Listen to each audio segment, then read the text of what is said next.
नमो वितरागाय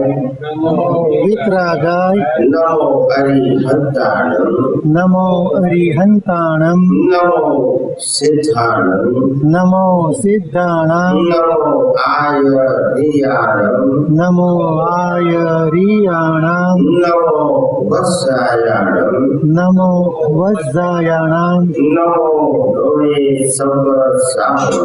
नमो Lowe सव साहुणम ऐसो पंच नमुकारो सर्व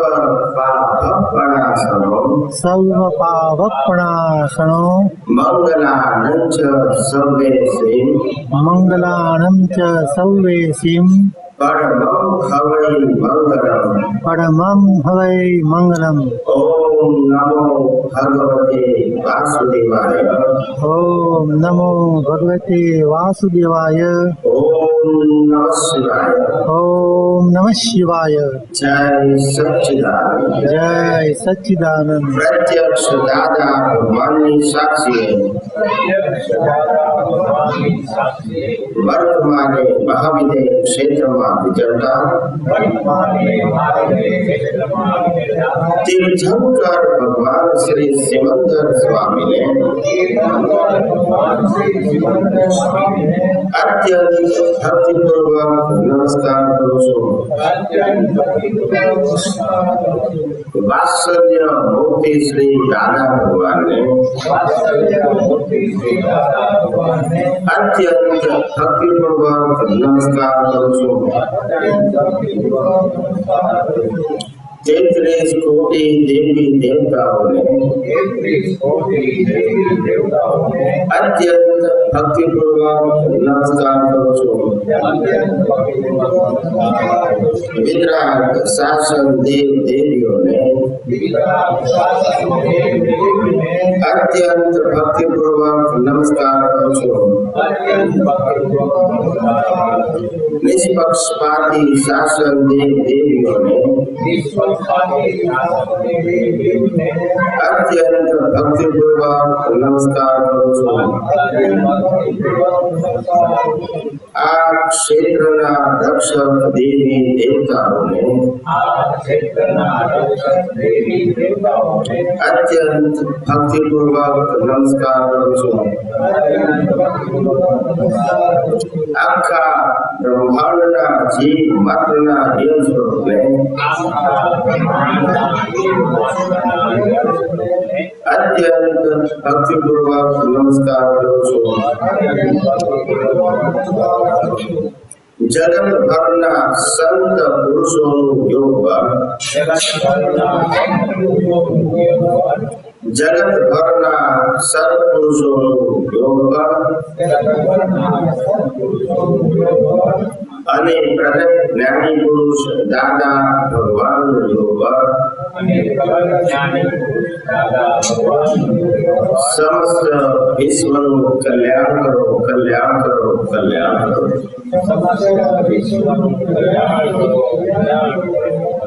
અને કલ્યાણ કરવાનું નિમિત્ત બનવાની સૌ મહાત્માઓને પરમ શક્તિ આપો શક્તિ આપો શક્તિ આપો। જગતના સર્વ જીવો સુખ અને શાંતિને પામો। જગતના સર્વ જીવો સમાધાનને પામો। જગતના સર્વ જીવો મોક્ષને પામો। जगत कल्याण जगत कल्याण जगत कल्याण। निज स्वभाव से सद्गुरु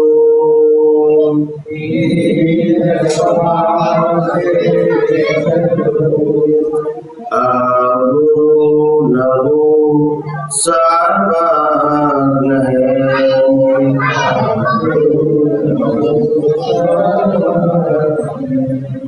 सूक्ष्मतमा सिद्ध परम गुरु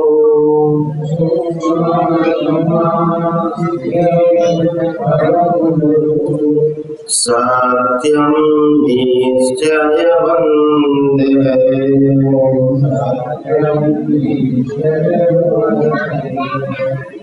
तेत्रिशकोटि दैवगण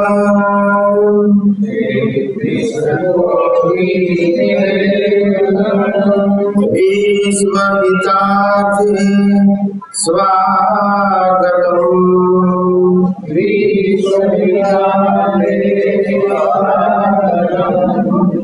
जगकल्याणक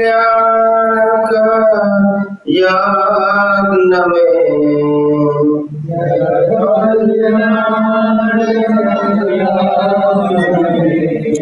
मंगलमय यो आशिषम्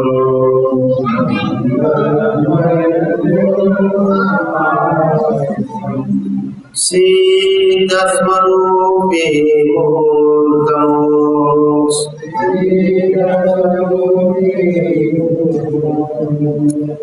गलती भूल को माफ़ी दो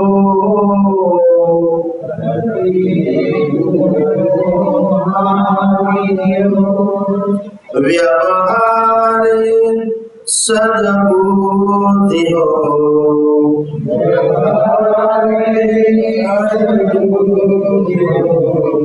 निश्चय में अभिवृद्धि हो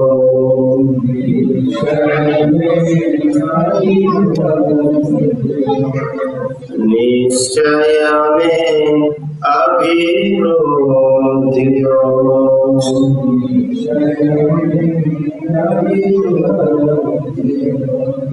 जय सच्चिदानंद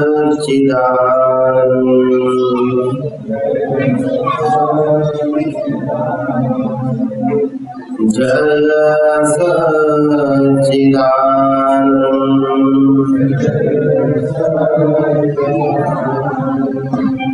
सच्चिदानंद जय सच्चिदानंद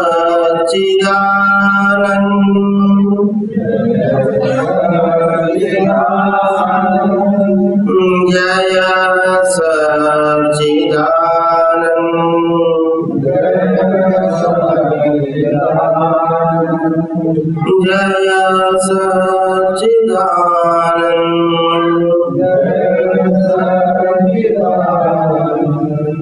जय सच्चिदानंद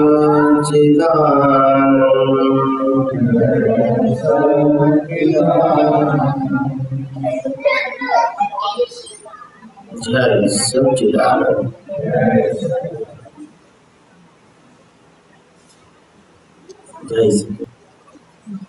આપણે 2 દિવસથી સત્સંગ ચાલે છે સત્સંગની અંદર મુખ્યત્વે આપણે આપણી જ વાતો કરીએ છીએ કોની કરીએ છીએ બંધાયા પણ આપણે છે અને છૂટવાનું પણ सुख कोने कहवाय आपणे सुख कोने मानीए छीए अने साचुं सुख कोने कहवाय साचुं सुख क्या छे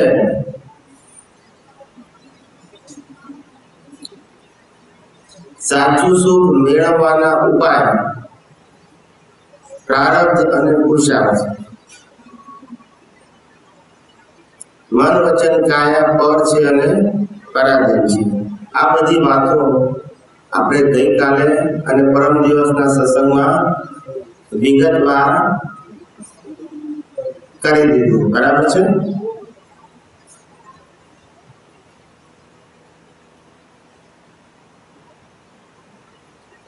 हवे आजे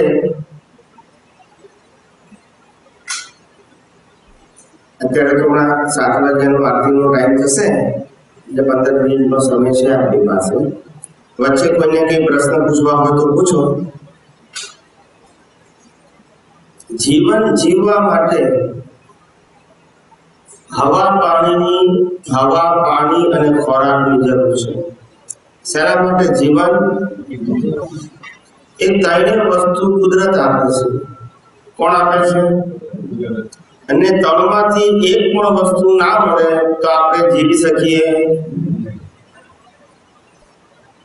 બાકીની બધી વસ્તુ એ સગવડ માટે છે. શેના માટે છે? અને કેટલીક વસ્તુઓ શોખ માટે છે. કેવી છે? જેમ કે મકાન જોઈએ એ સગવડ છે, પણ બંગલો જોઈએ એ શોખ છે. શું છે? એટલે એ બધી વસ્તુ માટે મનુષ્યએ પોતાના જીવનમાં પ્રાપ્ત કરવા માટે, મેળવવા માટે, ભોગવવા માટે મહેનત કરવી પડે છે. સમજાય છે? બાકી હવા પાણી તો કુદરત આપે છે. ખોરાક કે કુદરત જ આપે છે. ખાલી મનુષ્ય પૈસા લે છે. શું કરે છે? ભાવ ભય હરણ. તો ભાવ અને એનો ભય શા માટે?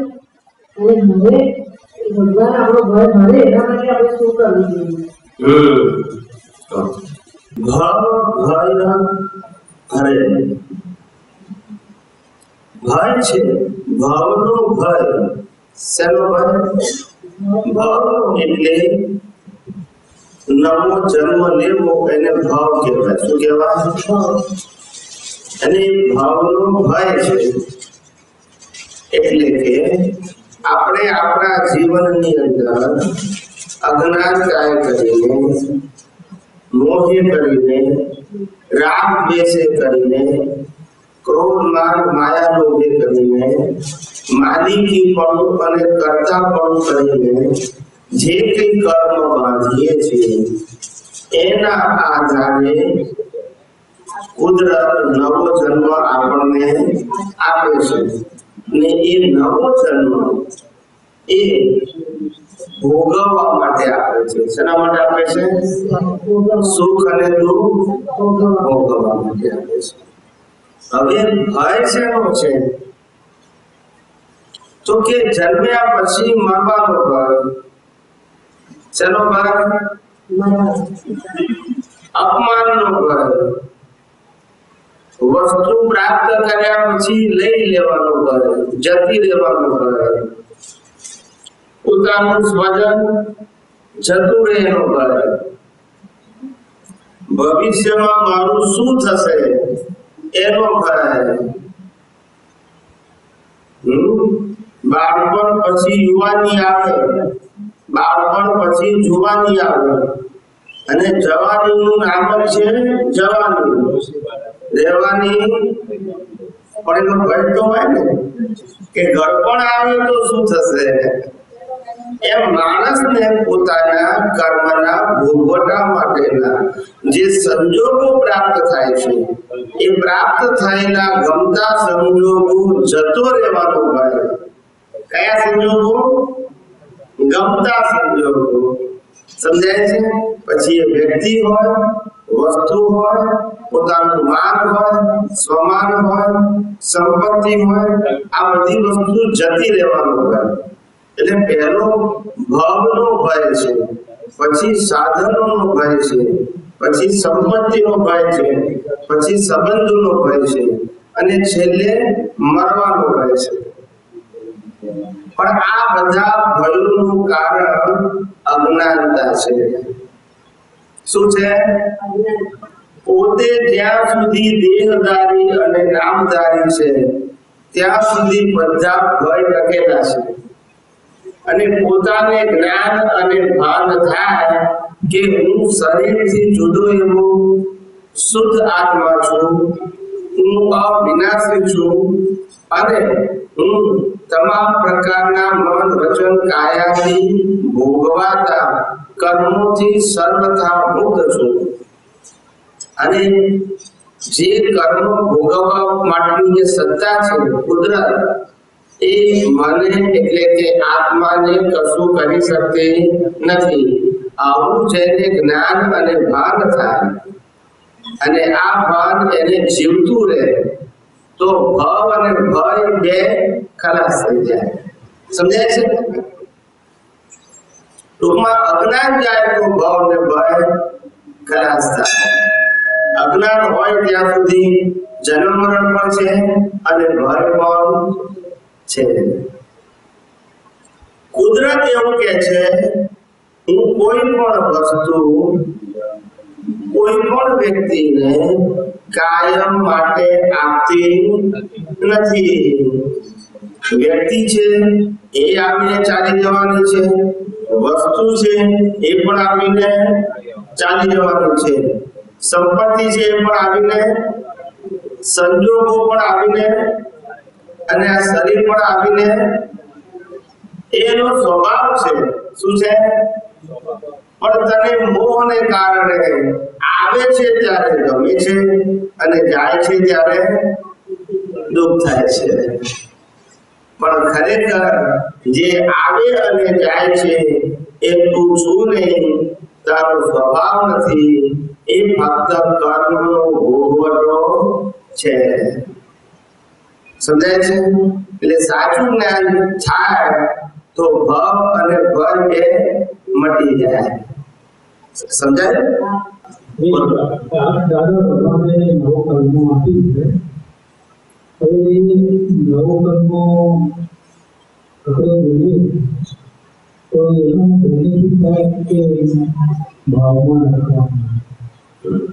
નવ કર્મો જે જ્ઞાની પુરુષ દાદા ભગવાને આપણે બધાને આપી, એ નવ કર્મ શું છે? એ નવ પ્રકારની અદ્ભુત ભાવનાઓ છે. શું છે? એ ખાલી રોજે મિકેનિકલ બોલી જવાની વસ્તુ નથી. એ ભાવપૂર્વક બોલવાની છે. કેવી બોલવાની છે? સમજાય છે? એટલે ભાવનો મતલબ થાય કે તમારે એ બીજ નાખવાનું છે, જે અત્યારે મનોવચન કાયામાં છે નહીં. હવે એ બીજ નાખશો તો કુદરત શું આપશે? એનું ફળ આપશે. સમજાય છે? એટલે ભાવપૂર્વક બોલવાનું છે, મિકેનિકલ બોલવાની નથી. સમજાય છે? એટલે આખું આ નવ કલમ જે છે એ મન વચન કાયાના ચારિત્ર માટે છે, ક્વોલિટી માટે છે. શેના માટે છે? જેના આધારે સંભાવ્ય નિકાલ કરવો આસાન થઈ જાય. તમારી સ્યાદવાદ વાણી, સ્યાદવાદ વર્તન, સ્યાદવાદ મરણ હોય, કોઈની અથડામણ ના થાય, દુઃખ ના થાય, વાગ્યની એવી વાણી વર્તન વિચારો હોય તો પછી સંભાવ્ય નિકાલ કરવો કેવો થઈ જાય? સરળ થઈ જાય.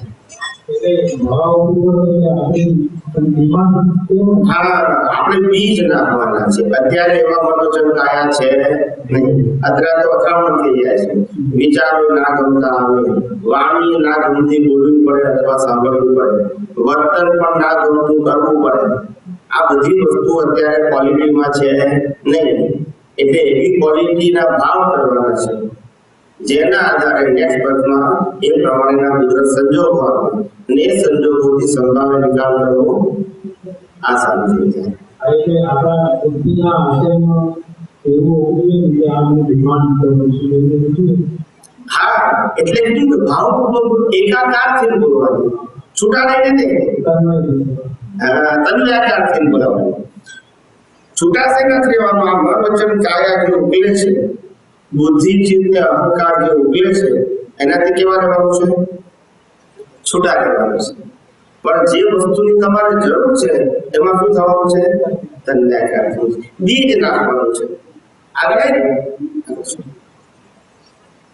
સમજાય છે?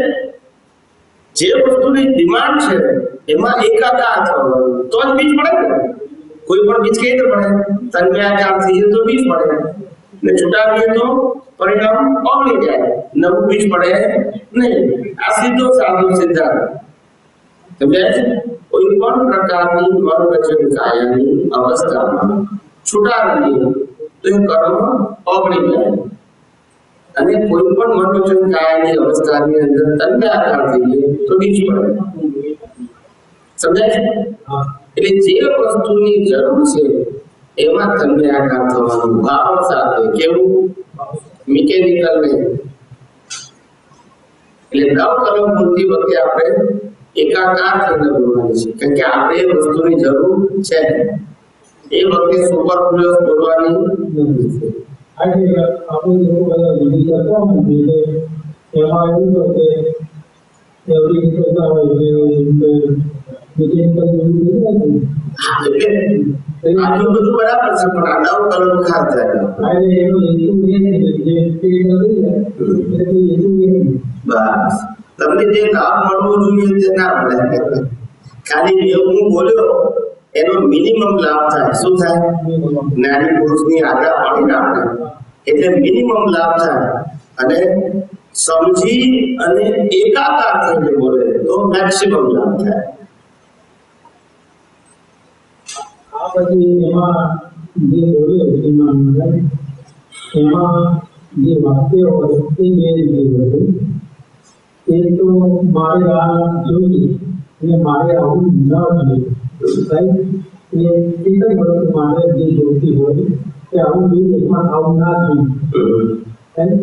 તો એમાંથી સેન્ટેન્સમાં એક પોઝિટિવ તરીકે હોય છે અને એક સેન્ટેન્સ નેગેટિવ તરીકે હોય. વસ્તુ લેવી છે, રાઈટ? કારણ કે મારે તંદુરસ્તી જોઈએ છે, રાઈટ? તો સામે મને એ વાતે સમજવું હું આવું કે મને કોઈ રોગ ના થાય. માગી નથી જોઈતી, તંદુરસ્તી જોઈએ છે અને માગી નથી જોઈતી. નેગેટિવ એટલે પોઝિટિવ. એટલે જ્યારે આ સ્ટેટમેન્ટ આપણે ડિમાન્ડ કરીએ તો એમાં કોઈ ફેર પડે તો એટલે આપણે વ્યક્તિગત રીતે આવું કોઈ ડિમાન્ડ કરવાની જરૂર નથી. એના કરતા ટૂંકું નિર્દેશ એ અંતર્યામી પરમાત્મા અમને મોક્ષ માર્ગ માટે લાયક અને સહાયક સંજોગો પ્રાપ્ત થાઓ. આપણું કામ ભાવ કરવાનું છે ને કુદરતનું કામ એને અનુરૂપ ફળ આપવાનું છે. આપણે શું કામ સિલેક્ટ કરીએ? કુદરત ઉપર છોડી દો. એટલે મારું કહેવાનું હેતુ એ હતું કે આપણે જે આ ભાવ કરીએ એમાં શું છે કે વ્યક્તિ જ્યારે રજૂઆત કરતી હોય કામ છે ત્યારે એને આવી નેગેટિવ વ્યક્તિ જતો હોય સેન્ટેન્સમાં, અને કોઈ વ્યક્તિ હોય એ ફક્ત હકારાત્મક સેન્ટેન્સ હોય. એટલે શું છે કે જે ચાર્જિંગ મેથડ છે કુદરત, એટલે એમાં પ્રોબ્લેમ આવે છે. કારણ કે પોઝિટિવ નેગેટિવ ભેગું થઈ જાય અને એકમાં ફક્ત પોઝિટિવ છે. એટલે પોઝિટિવ નેગેટિવ ભેગું થાય એટલે એનો મિનિંગ એ થાય કે કુદરત કશું ફળ આપે નહીં, ભલે તમે બોલે.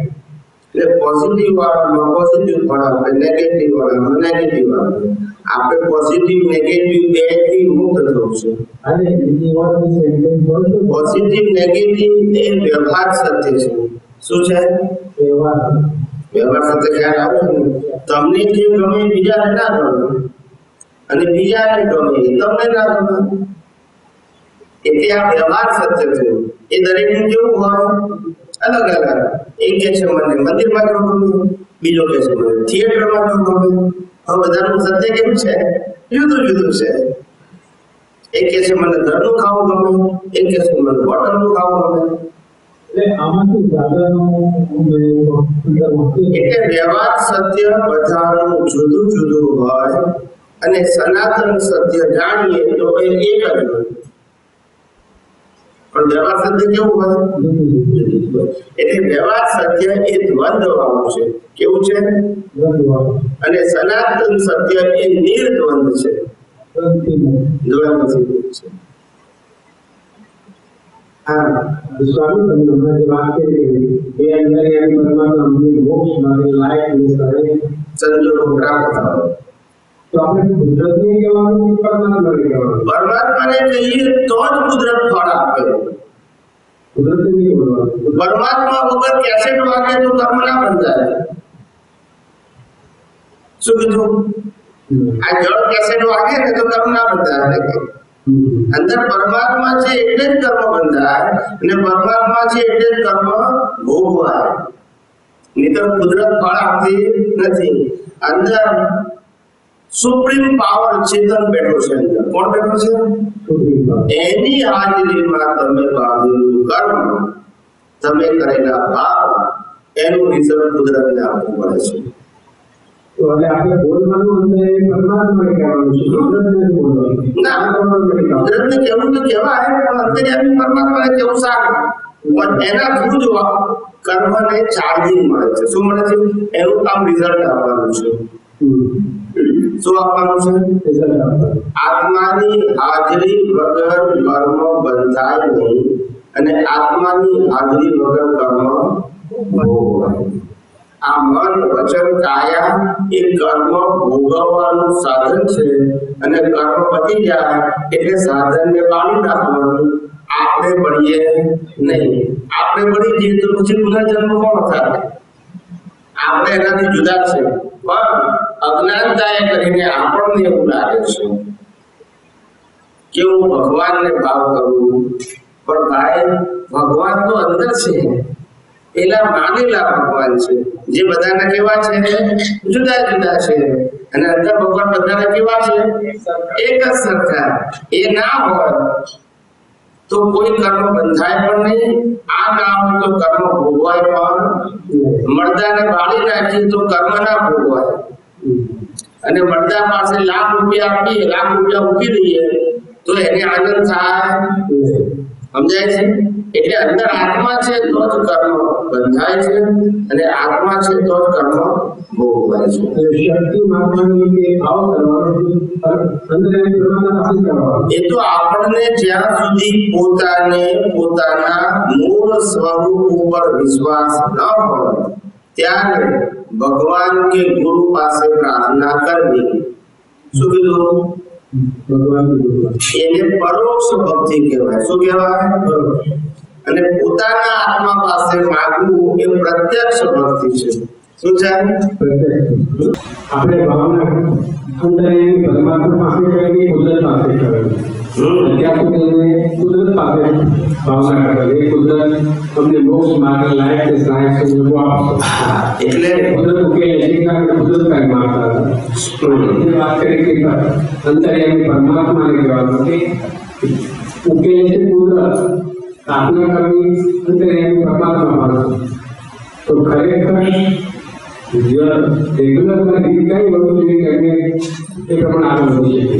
એટલે જ્યાં સુધી પોતાને પોતાના સ્વરૂપનું ભાન ન થાય, અથવા તો પોતાના સ્વરૂપનું એટલે કે શુદ્ધાત્મા પદનું ભાન થયું હોય છતાં પણ પોતાને પોતાના પદમાં વિશ્વાસ ન હોય તો ભગવાન કે ગુરુ પાસે શક્તિ માંગવી. પણ મળે છે તો અંદરના ભગવાન પાસેથી.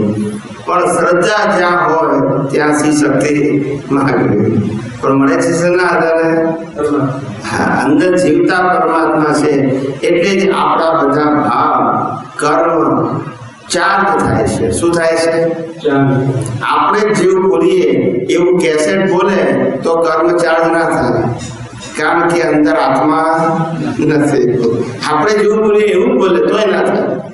શબ્દની કિંમત નથી. શબ્દ સાથે આત્મા હોય અને ભાવ હોય એની કિંમત છે. આખો દિવસ ત્યારે જ્યારે આપણે કઈ ભાવ શક્તિ માગવાની પરમાત્મા પાસે જ માગવાનું. એ આપણે આવું આવું ના હોય. કારણ કે અંદર રહેલું છે 14 લોકનો નાશ, 3 લોકનો નાશ, ચૈતન્ય ઘન સ્વરૂપ પરમાત્મા, અવિનાશી પદ વાળો, અનંત જ્ઞાન, અનંત દર્શન, અનંત સુખ, અનંત શક્તિ, અવિનાશી પણ. આ બધા એના શાશ્વત ગુણો છે. કેવા છે? એવા ગુણ વાળો આ જગતમાં બીજો કોઈ દેહધારી હોઈ શકે ખરો? બોલતા નથી. હોઈ શકે? હોઈ શકે? ગમે તેને માનો તમે, વ્યક્તિ તરીકે અથવા ગુરુ તરીકે, પણ એનામાં અવિનાયકાત હોય કે અવિનાશી પણ હોય, ચૈતન્ય પણ હોય, અનંત જ્ઞાન, અનંત દર્શન, અનંત સુખ, અનંત શક્તિ હોય ના હોય? સમજાય છે? એટલે એની પાસે માગવું એ છેલ્લામાં છેલ્લું સત્ય છે, પણ એની પાસે માગવામાં આપણને વિશ્વાસ ન હોય, કારણ કે દેખાતો નથી. અત્યારે આપણે આપણી બુદ્ધિએ કરીને અનુભવી શકતા નથી, તો પછી જેને ભગવાન માનતા હોય, જેને ગુરુ માનતા હોય, એને માધ્યમ રાખીને શક્તિ માગે. એટલે આમાં ઘણી વખત લોકો મૂર્તિ આગળ કે પિતા આગળ જો માનતા રાખતા હોય કે મારું આ કામ કરવું થશે તો હું આમ કરીશ, એટલે એ સ્વાર્થી હોય છે, એટલે પોતાની ડિમાન્ડ કરી પણ પાછળ એની શરત હોય છે. એટલે આ ભાવવૃત્તિ હોય છે કે એમાં કાંઈ પણ કરવું કે ના પણ ત્યારે આપણી ડિમાન્ડ છે એ નેક્સ્ટ માટે. એટલે કોઈ પણ પ્રકારના બીજનું ફળ આ અવતારમાં ના આવે. નેક્સ્ટમાં જે અજ્ઞાની હોય, કે ખોટા આગળ જે ડિમાન્ડ કરે પોતાની, આ ભાવવૃત્તિ કરે ને તે વાળાઓ માનતા હોય એ જે રીતે માગણી કરે છે, તે આ ભાવવૃત્તિ કરે છે. આપણે એવી રીતે માગણી કરવાની છે, પણ નેક્સ્ટ માટે કરવાની.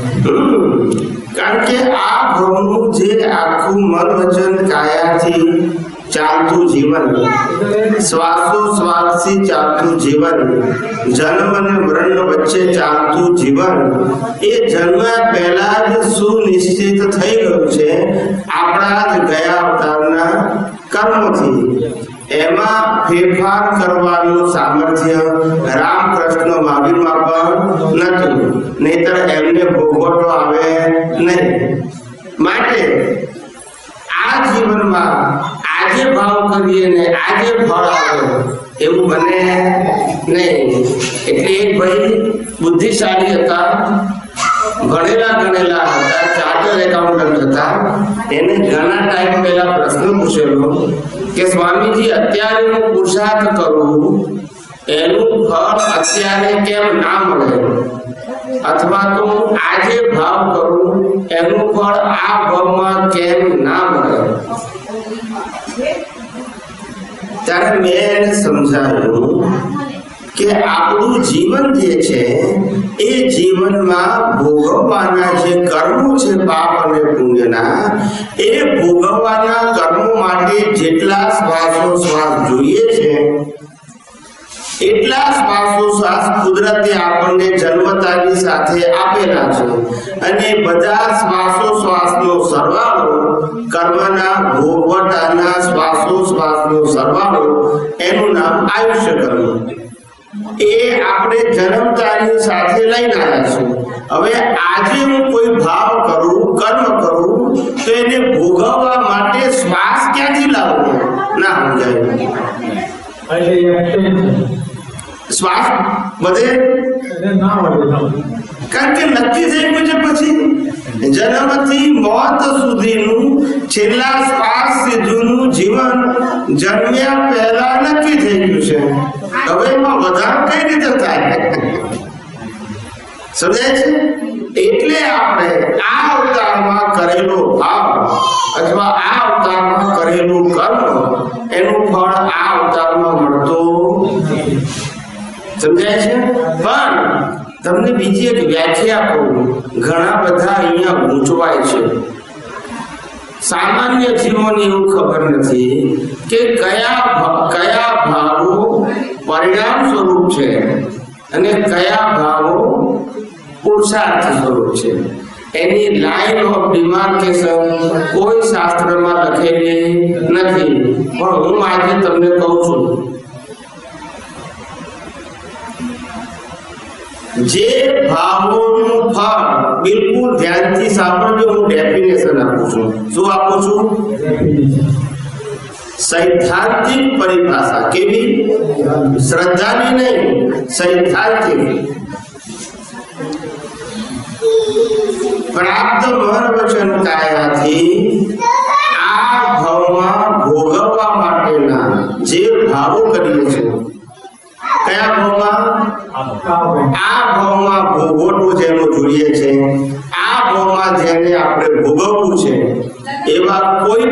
પ્રકારના ભાવો જેનું ફળ આવે કે ના પણ આવે, પણ જે ભાવને આ ભાવ સાથે સંકળાયેલો છે, કયા ભાવ સાથે?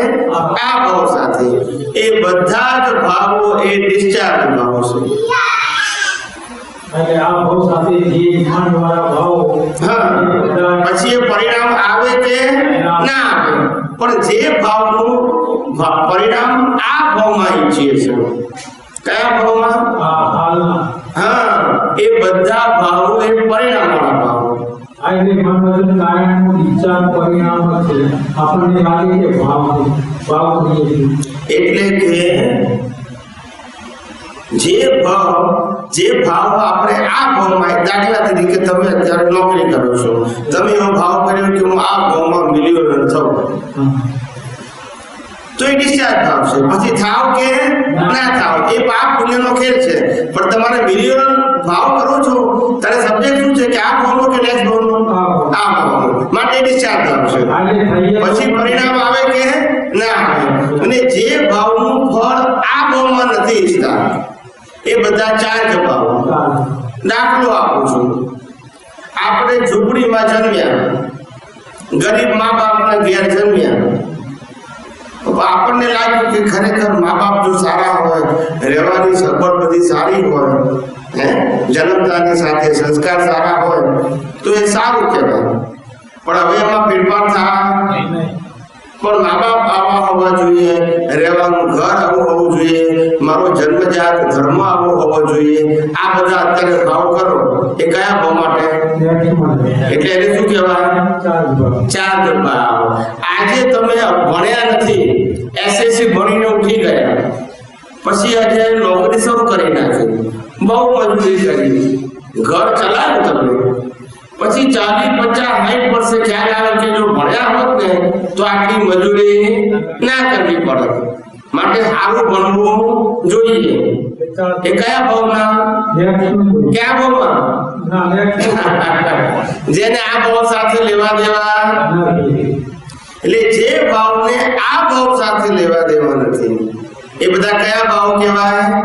ચાર્જ ભાવ.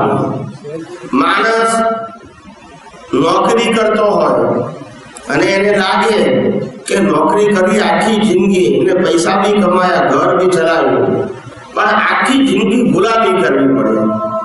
શું કરવી પડે?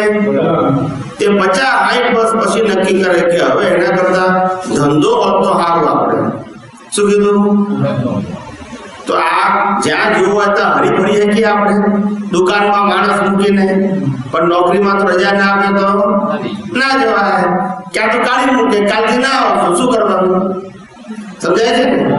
હવે 60 વર્ષે આવો ભાવ કરે કે નોકરી કરતા ધંધો સારો, તો કયા ભાવનો ભાવ? આ ભાવ વાત લેવા દેવા, આ ભાવના અનુભવથી માર ખાઈને ભાવ કર્યો. પૈણ્યા તારે હસબન્ડ વાઈફ બેને એકબીજા ગમતા હતા. જેમ જેમ જીવન શરૂ થયું, છોકરાઓ જન્મ્યા, મોટા કર્યા, 50, 60 વર્ષે, 65 વર્ષે ખબર પડી વાઈફને કે આવા હસબન્ડ હોય તો સારું, હસબન્ડ કે આવી વાઈફ હોય તો સારું. પણ કયા ભાવ માટે? સમજી ગયા? પાકું કે કાચું? જે ભાવને આ ભાવ સાથે લેવા દેવા નથી એ બધા ચાર્જ ભાવ, જે ભાવને આ ભાવ સાથે લેવા દેવા છે બધા ડિસ્ચાર્જ ભાવ. સમજણ પડી કે નહીં? ગોળ ગોળ પડી કે જેમ છે તેમ પડી? ગોળ ગોળ નહીં ને? દુનિયાની કોઈ કિતાબમાં આ ડેફિનેશન નથી. સમજી ગયા? બોલો. વિચાર ભાવ કે પણ જાગૃત રહેવી જોઈએ, તો તે પાછળ એવી કામો તો થાય ને બંધ થાય ને. પણ એટલે આ તો તમને ડેફિનેશન આપી કે ભાઈ ચાર્જ ભાવ કોને કહેવાય અને ડિસ્ચાર્જ, એની ડેફિનેશન આપું છું. ભાવ કરવો કે ના કરવો એ જુદો સબ્જેક્ટ છે, પણ કોને ચાર્જ ભાવ કહેવાય ને કોને ડિસ્ચાર્જ ભાવ કહેવાય એની પરિભાષા તો આપણી પાસે હોવી જોઈએ ને. આ તો કે મારા આઈસ્ક્રીમ ખાવાનો ભાવ થયો, હવે કર્મ જાય કે નહીં? એટલે ભાઈ ડિસ્ચાર્જ ભાવ છે. 25 વર્ષે છોકરાને થાય કે મને બહેનોનો ભાવ થયો, તો ચાર્જ કહેવાય ડિસ્ચાર્જ કહેવાય? ડિસ્ચાર્જ કહેવાય. તો બહેનો નથી પછી સમજાય છે કે નહીં? લગ્ન કર્યા પછી ભાવ કરે કે 2 છોકરા થાય તો સારું, કયો ભાવ કહેવાય? ડિઝાયર ભાવ એ આ ભાવ માટે કરીએ છીએ, નેક્સ્ટ ભાવ માટે નહીં. સમજાય છે? એટલે જે ભાવનું કનેક્શન આ ભાવ સાથે છે એ બધા ડિસ્ચાર્જ ભાવો, પછી એનું રિઝલ્ટ આવે કે ના આવે, આવું કે ના આવું એ કર્મના ખેલ છે, એ પાપ પુણ્યના ખેલ છે. પણ ભાવ જે થયો તમને એ કેવો ભાવ છે? આ ભાવ સાથે સંકળાયેલો. સમજાયું? એટલે ઘણા બધા ઊંચાઈ છે કે અમને તો ઘણા બધા ભાવ થાય છે, અને તમે કહો છો ભાવથી ભાવ છે, તો કયો ભાવ એવો છે કે જેના માટે અમે જવાબદાર થઈ ગયા, અને કયો ભાવ એવો છે કે જેના માટે અમે જવાબદાર નથી? એની ડેફિનેશન નથી કોઈ જગ્યાએ. શું નથી? ઘણી વાર બીજા બાબતો સામેથી આવતી આપણા ભાવ નથી, પણ સામેથી આવે છે પછી આપણે ભાવ થાય છે. આપણે આ ભાવ સાથે ડેફિનેશન શું કીધું? જે ભાવો આ ભાવ સાથે સંકળાયેલા છે એ બધા ડેફિનેશન સમજતું તો બધા જવાબ એની અંદર છે. હું આ વિજ્ઞાનની વાત એમ કરતો નથી સાહેબ. જેટલા સિદ્ધાંતો જેમ છે તેમ સમજાશે, હજારો પ્રશ્નોનું સોલ્યુશન તમને મળી જશે. આ વિજ્ઞાન આપશે, હું નહીં આપું. હું તો આ લો ઓફ નેચરને રિયલાઇઝ કરીને તમારી સાથે શેર કરું છું. હું ક્રિએટર નથી લો ઓફ નેચરનો. સમજાય છે? અને તમે પણ જેમ જેમ આ કુદરતી કાનૂન જેટલા જાણશો એટલા ઘણા બધા પ્રશ્નોના સમાધાન તમને ઓટોમેટિક મળી જશે. આ નથી જાણતા એનું આ તકલીફ છે. આ સ્વામી જે આ મોક્ષની આપણે વાત કરી છે, તો મોક્ષની આપણે જે જન્મ મરણ માટે જન્મ મરણ નથી, તો મોક્ષમાં એવું પોસિબલ છે કે એ એકારે ઘટે છે?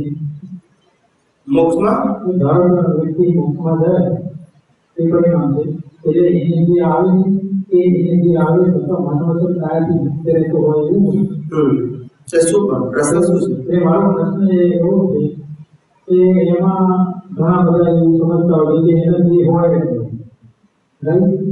પણ મને એમ થાય છે કે એ હોય ખરો, મનોવચન કાયા હોય ખરા, પણ એનાથી સદાય મુક્ત રહેતો હોય એવી અવસ્થા ના. સમજો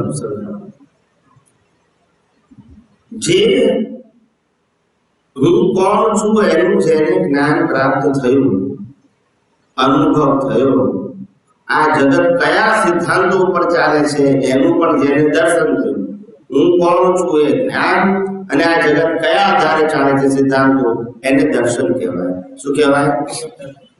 માણસ મિથ્યા દર્શનથી ફસાયો છે અથવા આ જગતમાં ભટક્યા કરે છે, અને સમ્યક દર્શનથી રાગ દ્વેષ ક્રોધ માન માયાનો માલિકી પણ કરતા પણ ખલાસ થાય છે.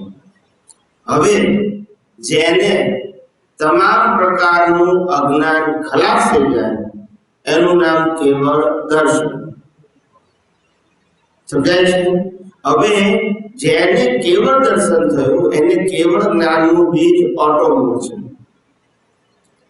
કેવળ જ્ઞાનના બીજ માટે પાપ પુણ્યની જરૂર નથી. સંસારના કોઈ પણ પ્રકારના વ્યવહાર માટે, લેતી દેતી માટે પાપ અને પુણ્યની જરૂર છે. સમજાય છે? પણ કેવળ જ્ઞાન એ પોતાનું સ્વરૂપ છે, એના માટે પાપ પુણ્યની જરૂર નથી. એટલે કેવળ દર્શન જેને થાય એને કેવળ જ્ઞાનનું બીજ ઓટોમેટિક છે. નેક્સ્ટ બર્થમાં કેવળ જ્ઞાન માતાના ગર્ભમાંથી જેને સ્પષ્ટ વિધન થાય. પ્રકૃતિની આત્મા બે જ વસ્તુ હોય, પ્રતિષ્ઠિત આત્મા હોય, કારણ કે એને હવે કોઈ પુરુષાર્થ બાકી રહ્યો, કેવળ દર્શન પ્રાપ્ત થવું એટલે કેવળ અજ્ઞાન ખલાસ થઈ ગયું, અને કેવળ અજ્ઞાન ખલાસ થાય એટલે પુરુષાર્થની જરૂર છે નહીં. સમજાય છે?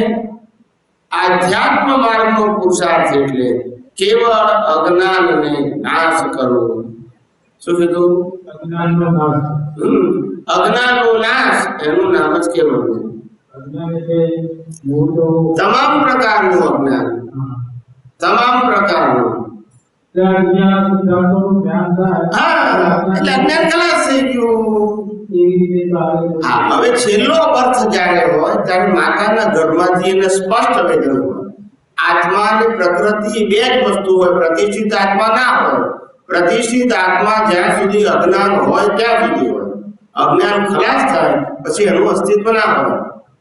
ક્યાં તો પ્રતિષ્ઠિત આત્માને અજ્ઞાન વધારવાનો રોગ હોય અને ક્યાં તો પ્રતિષ્ઠિત આત્માને અજ્ઞાન ખલાસ કરવાનો રોગ હોય. પણ જ્યારે અજ્ઞાન ખલાસ થઈ ગયું પછી એનું અસ્તિત્વ કે રોલ રહેતો નથી. એટલે છેલ્લા અવતારમાં શરીર અને આત્મા બે જ વસ્તુ હોય. એટલે પ્યોર હું થઈ જાય. હા, હવે એ જે પ્યોર હું એટલે કે આત્માની અનુભૂતિ એ પોતાનું સ્પષ્ટ વેદન છે. કયું વેદન છે? સ્પષ્ટ વેદન. તે વખતે આ દેહ હોય શું છે? કારણ કે કર્મો ભોગવવાના દેહને બાકી છે. એટલે નવા કર્મ તો બાંધતો નથી કારણ કે બાંધનારો જ નથી. એટલે પ્રતિષ્ઠિત આત્મા જ જતો રહ્યો. એટલે પછી નવા કર્મ બંધાતા નથી, પણ જે બાંધેલા છે એ તો પૂરા કરવા પડે ને. મને કેવળ દર્શન થયું તે વખતે કેવળ જ્ઞાનનું બીજ પડ્યું. એ પહેલા બાંધેલા કર્મો તો ભોગવવા પડે કે નહીં? એટલે આ શરીર મળે અને શરીર દ્વારા બધા કર્મો ભોગવાય. નવા કર્મો બંધાય નહીં. જ્યારે કર્મો બધા ખલાસ થઈ જાય, આયુષ્ય કર્મનો અંત આવે ત્યારે આ શરીર પંચભૂતોમાં વિલીન થઈ જાય અને આત્મા ક્યાં જાય? મોક્ષે, સિદ્ધ ક્ષેત્રમાં જાય. પછી એને બોડી હોય નહીં. શરીર એ કર્મ ભોગવવાનું સાધન માત્ર છે અને કર્મ હોય નહીં તો શરીર મળે નહીં. કુદરત આપણને શરીર પણ ના આપે અને સંજોગો ના આપે.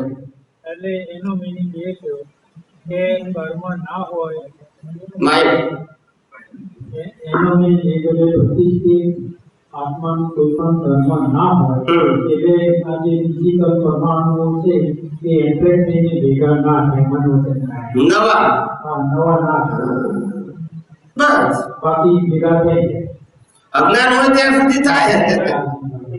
આટલું પણ અજ્ઞાન હોય ત્યાં સુધી કર્મ બંધાય. સમજાય છે? એટલે આ અવતારમાં કેવળ દર્શન થાય તો જ નેક્સ્ટ બર્થમાં કેવળ જ્ઞાન રેડીમેડ થાય. પણ આ અવતારમાં કેવળ દર્શન એટલે 360 ડિગ્રીનું સૈદ્ધાંતિક જ્ઞાન પ્રગટ ના થાય, એટલે કે સંપૂર્ણ અજ્ઞાનનો નાશ ન થાય તો હજુ આવતો અવતારે પુરુષાર્થ કરવાનો બાકી રહ્યો.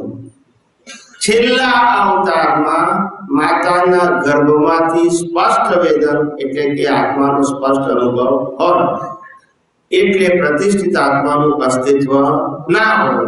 માટે એને કર્મ બંધાય નહીં, જન્મ મરણ થવાના નહીં. એ છેલ્લો અવતાર. અને સ્પષ્ટ વેદન થયું એટલે એને કેવળ જ્ઞાન ના કહેવાય. કેવળ જ્ઞાન જેવું જ કહેવાય, પણ એ કેવળ જ્ઞાન 48 મિનિટ રહે તો પરમેનન્ટ થઈ જાય. પણ 48 મિનિટ ક્યારે રહે તો કે એની ડ્યુ ડેટ પ્રમાણે ક્યારે થાય. પણ તેથી એને પુરુષાર્થ કરવાનો બાકી નથી. એટલે સમયનો વિક્ષેપ પડે. કેટલો પડે? 48 મિનિટ પૂરી ના થાય એમાં સમયનો વિક્ષેપ પડે. સમય એટલે સેકન્ડનો 1000નો ભાગ. કેટલો? પણ કેમ વિક્ષેપ આવે છે તો કે કેવળ જ્ઞાનનું બીજ છે, એની ડ્યુ ડેટ બાકી છે પણ પુરુષાર્થ બાકી નથી. સમજાય છે? આ બધું સાયન્સ છે પણ ધીમે ધીમે સમજાય છે. અત્યારે ખાલી હું કહું ને અંદર મગજમાં ભરી દેવાનું, ધીમે ધીમે કામ લાગશે. આપણું બહુ હાઈ લેવલનું સાયન્સ કહું છું. જે બધા મુક્ત પુરુષોએ જે આ સનાતન સત્ય અનુભવ્યું એ હું તમને કહું છું. હું ચોપડીનું બોલતો નથી. સમજાય છે ને? બધી વાતો મૌલિક હોય. કેવી હોય? ટ્રેડિશનલ ના હોય. કેવી ના હોય? પરંપરાગત ના. સિદ્ધાંત એક જ હોય પણ પ્રેઝન્ટેશન કેવું હોય? જુદું જુદું. રામે પ્રેઝન્ટેશન જુદું કર્યું, કૃષ્ણએ જુદું કર્યું, મહાવીરે જુદું કર્યું, દાદા ભગવાને જુદું કર્યું, પણ બધામાં સિદ્ધાંત એક જ હોય. રજૂઆત જુદી હોય કારણ કે જેવો અનુભવ એવી રજૂઆત. બધાનો અનુભવ સરખો, અનુભવની રીત સરખી ના હોય, પણ સિદ્ધાંત એક જ હોય. સિદ્ધાંત ક્યારે બદલાય નહીં, એટલે એને સનાતન સિદ્ધાંતનું જ્ઞાન કહેવાય. શું કહેવાય? લો ઓફ નેચર એ સનાતન સિદ્ધાંતનું જ્ઞાન છે. એ કોઈ ધર્મ, સંપ્રદાય કે વ્યક્તિનું જ્ઞાન નથી, પણ વ્યક્તિને એ જ્ઞાન નું આત્મસાત થાય એને કેવળ દર્શન કહેવાય. શું કહેવાય? કેવળ દર્શન. અને કેવળ દર્શન થાય તો કેવળ જ્ઞાનનું બીજ ઓટો મળે. એના માટે મહેનત કરવી પડે, એના માટે પુણ્ય જોઈએ નહીં, અને એનું રિઝલ્ટ એ નેક્સ્ટ બર્થમાં કેવું આવે? ઓટો મોડ આવે. સમજાય છે? આટલું જબરજસ્ત મોટું આ સાયન્સ છે, યુનિવર્સલ ટ્રુથ. કેવું? જ્યારથી હું પોતાને જે ખ્યાલ આવે કે હું જ્યાં જ્યાં આરોપ કરતો પ્રત્યેક જગ્યાએ, ત્યાંથી એને લાગે કે ભય લાગે કે આનું પરિણામ હોવું આવે, રાઈટ, ત્યારથી એને કેવળ દર્શનનું બીજ પડી જાય એવી શક્યતાઓ નથી. કેવળ દર્શન નહીં, કેવળ દર્શન તો પુરુષાર્થમાં ગયો. કેવળ દર્શન તો એન્ડ થયો એટલે પુરુષાર્થ બની ગયો. પણ કેવળ દર્શન તો પુરુષાર્થ છે. અને કેવળ દર્શનમાં એ વ્યક્તિ આગળ વધી જાય, વધી છે. કારણ કે પોતાને ખ્યાલ આવે કે હું આરોપ કરીશ તો હું બંધાઈશ. એક વસ્તુ ધ્યાન રાખો કે સેન્ટર અને સર્કલ. શું કીધું? કોઈ પણ સર્કલ સેન્ટર વગર ના હોય.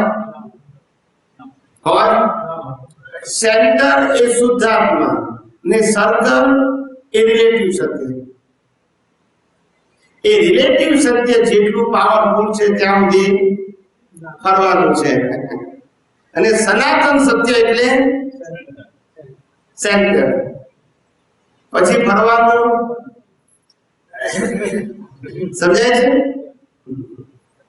એટલે દરેકને પોતાનું જેટલું અજ્ઞાન હોય એટલું સર્કલ મોટું, જેટલું જ્ઞાન થાય એટલું સર્કલ નાનું થઈ જાય. ધીમે ધીમે ક્યાં જાય? સેન્ટરમાં. સમજાય છે?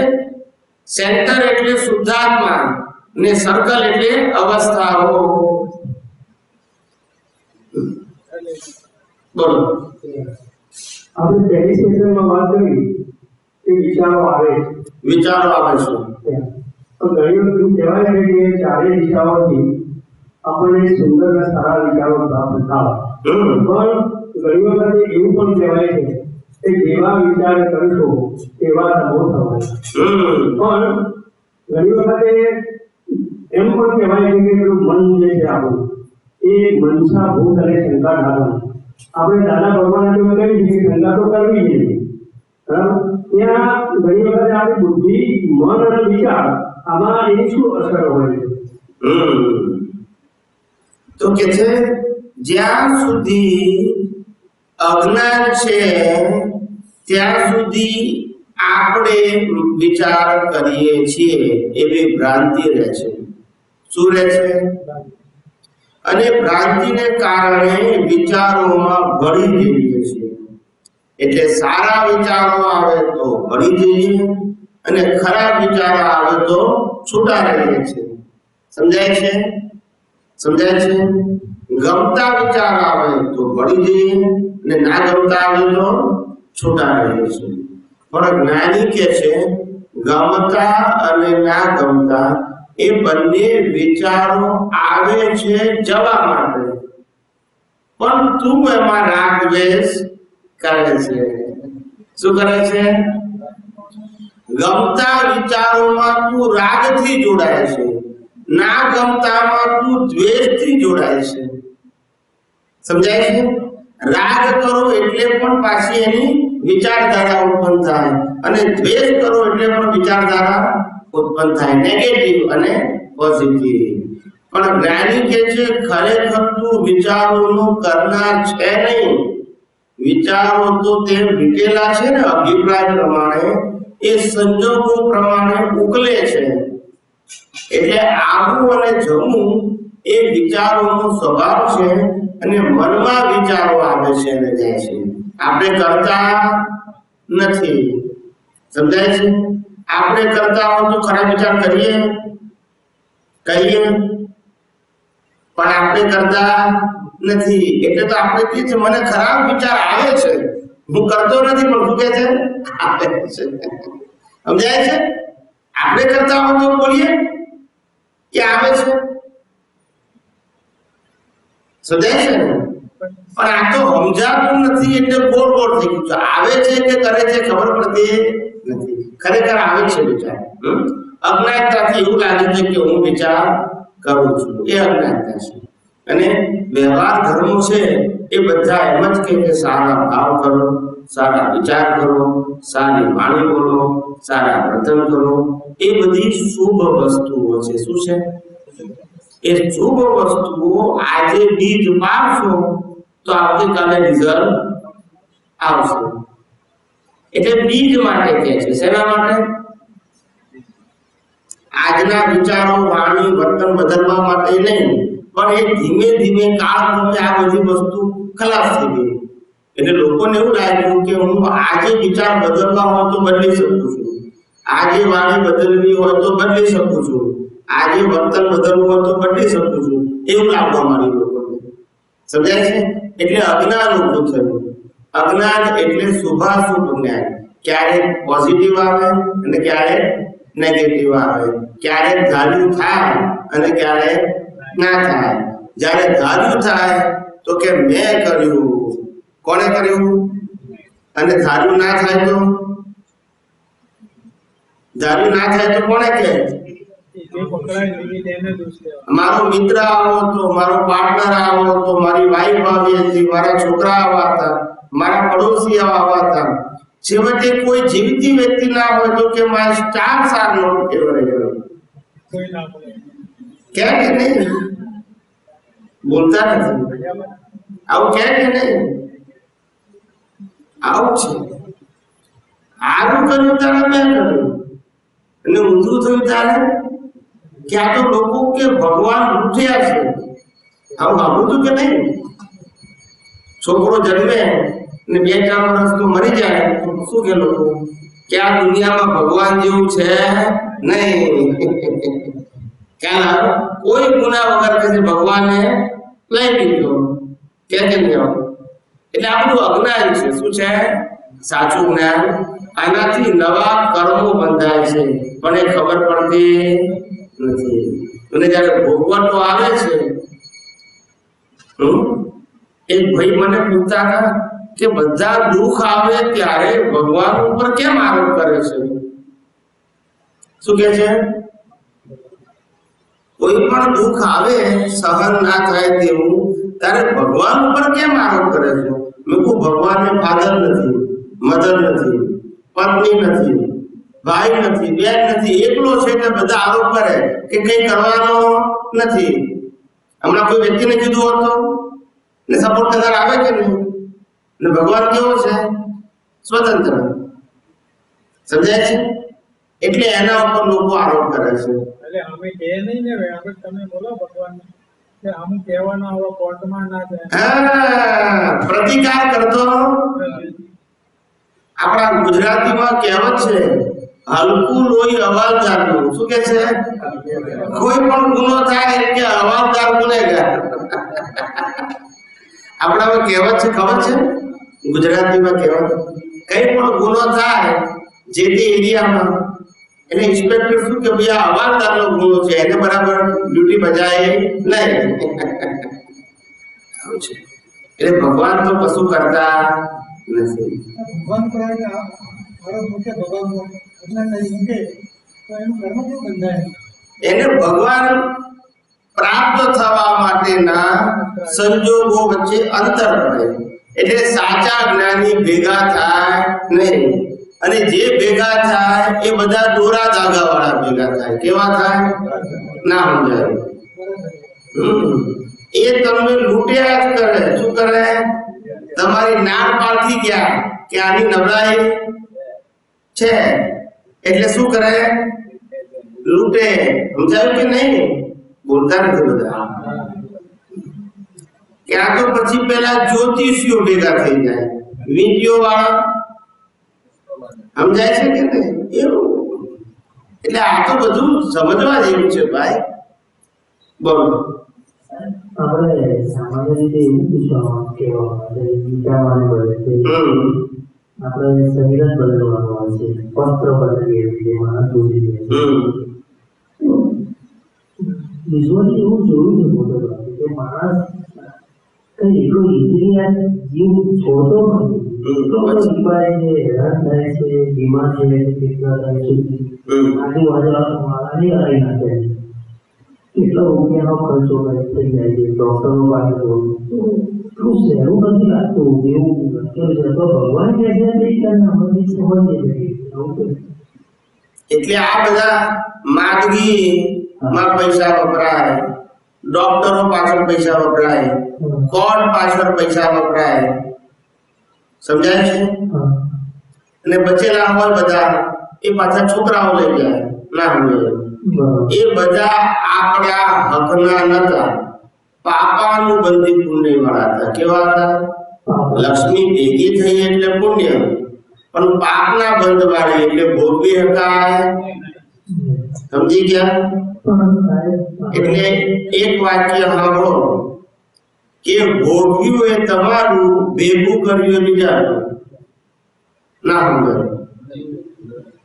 ભોગવ્યું એ અને ભેગું કર્યું એ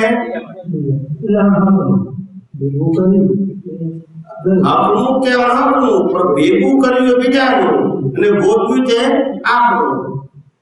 સમજાય છે? આખી જિંદગી સુધી ભેગું કરે અને કશું પોતાના માટે વાપરે, વગર પૈસે સિક્યોરિટી ગાર્ડની જોબ કરે કે છેવટે એવું ને એવું મૂકીને હવે કોણે ભોગવ્યું? એને શું ભોગવ્યું? ભેગું કર્યું પણ ભોગવ્યું.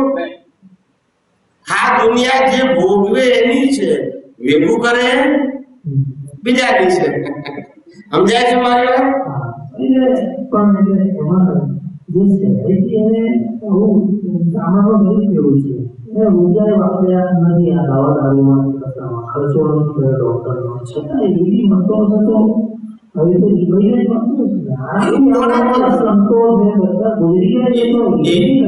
એવું નથી કે બધા રિવાઇડ મરે. કેટલાક તો ચાલતા ચાલતા એટેક આવે ને મરી જાય. કેટલાક તો જન્મીને તરત મરી જાય. રીબાવાનો પ્રશ્ન ક્યાં આવે છે? રીબાવાનો ટાઈમ જોઈએ ને પાછો. રીબામાં મેં પૂછેલું કે આ એટેક આવે છે એ રીબાતા નહીં હોય. મેં 20 વર્ષ પહેલા પૂછેલું. પછી એવું કહ્યું કે તમે જે માનો છો ને કે 1 મિનિટમાં ગુજરી જાય છે સારું હોત, એવું નથી કે 1 મિનિટમાં એને હજારો વર્ષ જેટલું લાંબુ લાગતું હોય છે. એ વખતે એને દુઃખ એટલું બધું પડતું હોય છે કે 1 મિનિટ એને આયુષ્ય કરતા નાની લાગે છે. એ તો બધી માન્યતા છે, પણ જેનું આયુષ્ય કર્મ આવી જાય એના શ્વાસ બંધ થઈ જાય. આ વિવાહવાનું કેમ આવ્યું? આ જ્યારથી આ 100, 200, 500 વર્ષથી આવ્યું. પહેલા હતું નહીં. રોગે નતા, કારણ કે અડહકનું ખાવાનું નતું, ભેળસેળનું ખાવાનું નતું. લોકોના ભાવ વિચારો સારા હતા. કેવા હતા? સ્વાર્થી નતા માણસો. સમજાય છે? એ કાળની અંદર 100 વર્ષનું આયુષ્ય બધાનું હતું. કેટલા વર્ષનું?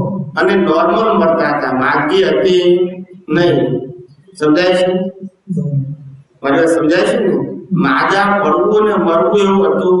આયુષ્ય કર્મ બધી જાય એટલે શ્વાસ શું થઈ જાય? બંધ થઈ જાય. આજે પણ સમાજમાં એવા કેટલાય વ્યક્તિઓ તમે જોતા હશો કે જે માણસ જિંદગીમાં એકદમ સાદગી ભર્યું, શાંતતા વાળું, સ્થિરતા વાળું જીવન જીવ્યો, તો આમ બેઠા બેઠા બસ એનું આયુષ્ય પતી જાય.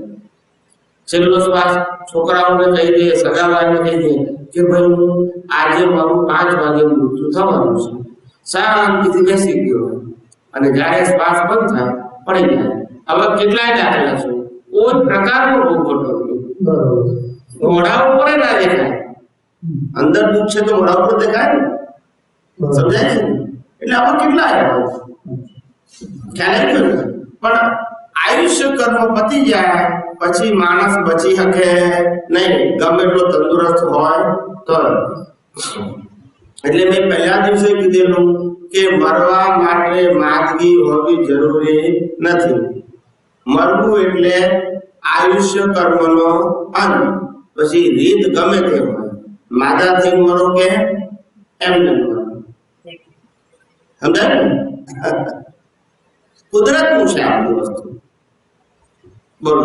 ઘણી વખત કઈ વાગે આપણે દુઃખ થાય, પેઇન થાય, તો પેઇન આ શરીરને થાય છે કે આત્માના લીધે થાય? શરીરને પેઇન થાય એની લાગણી પણ આપણને થાય. મારી વાત તો સાંભળો ને. તમે પ્રશ્ન પૂછ્યો કે પેઇન શરીરને થાય કે આત્માને થાય, તો આપણે તપાસ કરીએ પહેલા કે મળદાને પેઇન થાય છે તો શરીર થાય કે નહીં? બોલતા નથી તો કેમ નથી થતો?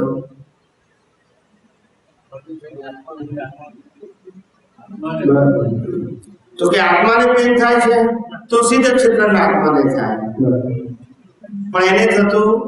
પણ આત્માની હાજરીમાં પ્રતિષ્ઠિત આત્માને અજ્ઞાનતાથી સુખ અને દુઃખની અનુભૂતિ થાય છે. સમજાય છે? આત્માને નહીં અને શરીરે નહીં. શરીર તો માધ્યમ છે. શું છે? સુખ અને દુઃખ ભોગવવાનું માધ્યમ, એનું નામ શરીર. શરીર ના હોય તો સુખ દુઃખ ભોગવી શકાય. એટલે શરીરને સુખ અને દુઃખ ભોગવવાનું સાધન કહેવાય. શું કહેવાય? સાધન. સમજાય છે? ઘણી વખત આપણે કહીએ મન માત્ર છે, પણ એમાં જે બુદ્ધિ છે એ બુદ્ધિ ઘણી વખતે એમાં કઈ ખ્યાલ આવતો નથી. બુદ્ધિ મન સાથે બુદ્ધિને જે મન છે એ મોટા જોઈને અનેક વિચારો કરવું હોય, પણ એમાં ઘણી વખત બુદ્ધિ નિર્ણય લેવા હોય પોઝિટિવ અથવા નેગેટિવ. તો આ બુદ્ધિ એ શું વસ્તુ છે? દરેક વસ્તુના ફંક્શન જાણી લો. મનનું કામ વિચાર કરવાનું છે. શું કરવાનું છે? મન આંધળું છે. કેવું છે? એટલે એ ખાલી વિચાર કરી શકે, વિચાર જોઈ ના શકે. બુદ્ધિનું કામ સારું ખોટું બતાવવાનું છે કે આ કામનું છે, આ નકામનું છે, આ લાભ કરતા છે, આ નુકસાન કરતા છે. સમજાય છે? એ કામ બુદ્ધિનું છે. સમજાય છે? લાભ અને નુકસાન બતાવવાનું કામ બુદ્ધિનું છે. વિચાર કરવાનું કામ મનનું છે. ચિત્તનું કામ ખોટા બતાવવાનું છે, વિચાર કરવાનું નહીં. શું કીધું? ખોટા બતાવવાનું. અહીંયા બેઠા બેઠા ઘર દેખાય કે નહીં, એને ચિત્ત કહેવાય, મન ના કહેવાય. વિચાર કરે એને મન, લાભાલાભ બતાવે એને બુદ્ધિ કહેવાય, ખોટા બતાવે એને ચિત્ત કહેવાય, અને નિર્ણય લે એનું નામ અહંકાર. સમજી ગયા કે ના સમજ્યા? પાકું કે કાચું? આ જેમ છે તેમ નથી સમજ્યા એની તો આ ભાગળ છે. વિજ્ઞાન એટલું એક્ઝેક્ટ છે અને જેને પ્રાપ્ત થશે બધા પુણ્યશાળી છે. નહીતર આ કળયુગમાં આવું વિજ્ઞાન હોય નહીં. ગોળ ગોળ જ હોય. કેવું હોય કે કોઈને ઘેર બે નહીં. સમજાય છે? આમાં તમને બે આ બીજો દિવસ થયો, કોઈ વાતમાં તમને એવું લાગ્યું કે ગોળ ગોળ વાત કરી કે ના સમજાય વાત કરી કે અધરતા કોઈ લિંક જ લાવી છે એવી રીતે વાત કરી? બધી વાતમાં પહેલા સિદ્ધાંત અને પછી દાખલો. એટલે કોઈને કન્ફ્યુઝન જ થાય નહીં. આમાં કોઈ ધર્મ, સંપ્રદાય, વ્યક્તિ કે સંસ્થાની વાત નથી કરતા. આપણે લો ઓફ નેચર, સનાતન સિદ્ધાંતની વાતો કરીએ છીએ, જે આપણા બધા માટે લાગુ પડે છે. માનીએ કે ના માનીએ. સમજાય છે? લાઈફ ડેવલપમેન્ટમાં છે એવું પોતે નક્કી કેવી રીતે કરે? વ્યક્તિ પોતે જ્ઞાનમાં ડેવલપમેન્ટ તરફ જઈ રહ્યો છે એવું એ પોતે ડિસાઈડ કેવી રીતે કરે? ડેવલપ થયેલો છે એવું એની પોતે રાઈટ રસ્તા ઉપર જઈ રહ્યો છે. હા એનું વ્યક્તિ પોતે સાચા માર્ગ ઉપર જઈ રહ્યો છે એ કેવી રીતે નક્કી થાય? બરાબર છે. તો કે જેમ જેમ અજ્ઞાનનો નાશ થાય, રોંગ બિલીફો ખલાસ થાય, સૈદ્ધાંતિક જ્ઞાન સમજાતું જાય તો એ રાઈટ ડિરેક્શન ઉપર છે. અને શ્રદ્ધાનું જ્ઞાન સમજાય પછી શુભ હોય કે અશુભ હોય તો એ રોંગ ડિરેક્શન છે. શુભ હોય તોય રોંગ ડિરેક્શન છે, અશુભ હોય તોય રોંગ ડિરેક્શન છે. પણ એના એવા લક્ષણો એને પોતાને ખબર પડે ખરું? કેમ ના પડે? તો એવું શું લક્ષણ હોય? એ જ લક્ષણ સૈદ્ધાંતિક જ્ઞાન હોય એટલે કન્ફ્યુઝન ના રહે, એટલે અંદર ભોગવટો રહે પણ કન્ફ્યુઝન. જેમ રામકૃષ્ણમાં આવીને ભોગવટો હતો ને પણ પઝલ હતું કે મારે કેમ બનવા જવાનું, મેં તો કોઈ ગુનો કર્યો નથી, મારી વાઈફને કેમ ઉપાડી જાય, મેં તો ગુનો કર્યો નથી, એવો પ્રશ્ન થાય. ભોગવટો આવે પણ ક્વેશ્ચન, કારણ કે સિદ્ધાંત જેમ છે તેમ ખબર છે એટલે સ્વીકારે છે સંજોગો. શું છે?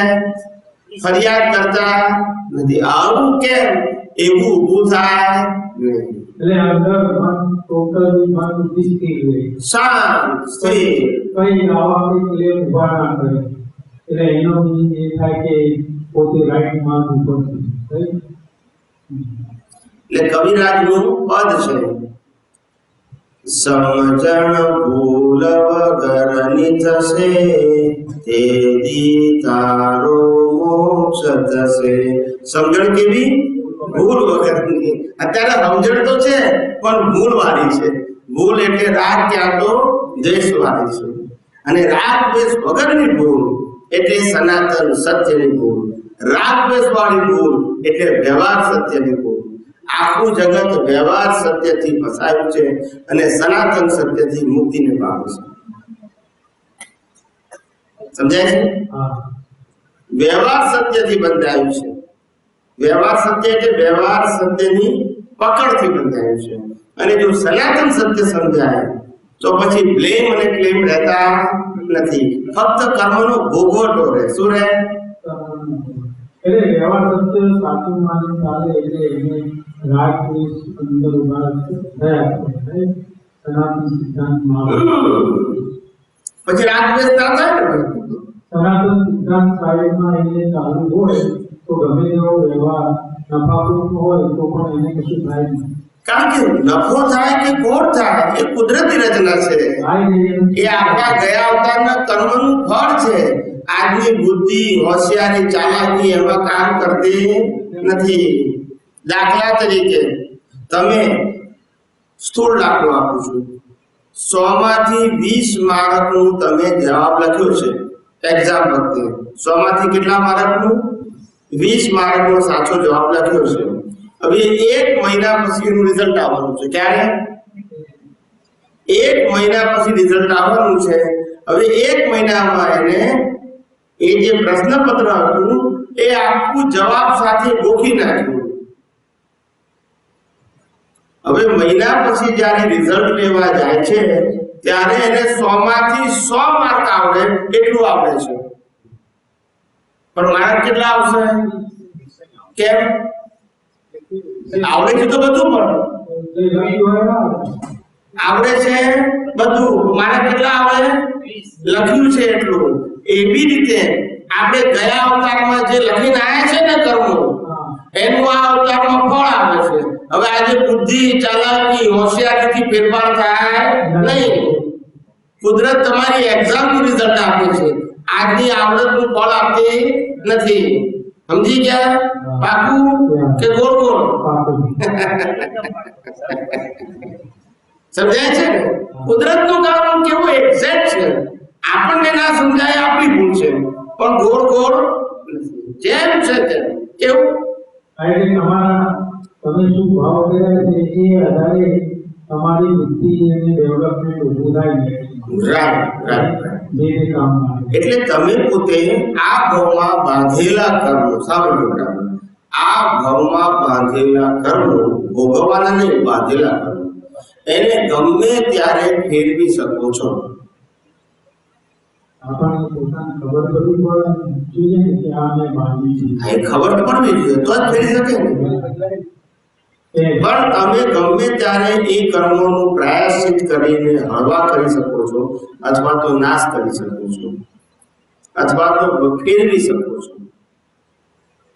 આપણે એવું જીવનમાં તો અસંખ્ય ભાવો કર્યા હોય હવે એવું ખાસ તો કોઈ મોટો સંજોગ થયો હોય એ તમને યાદ હોય કે ભાઈ આપણે આવું કરીએ.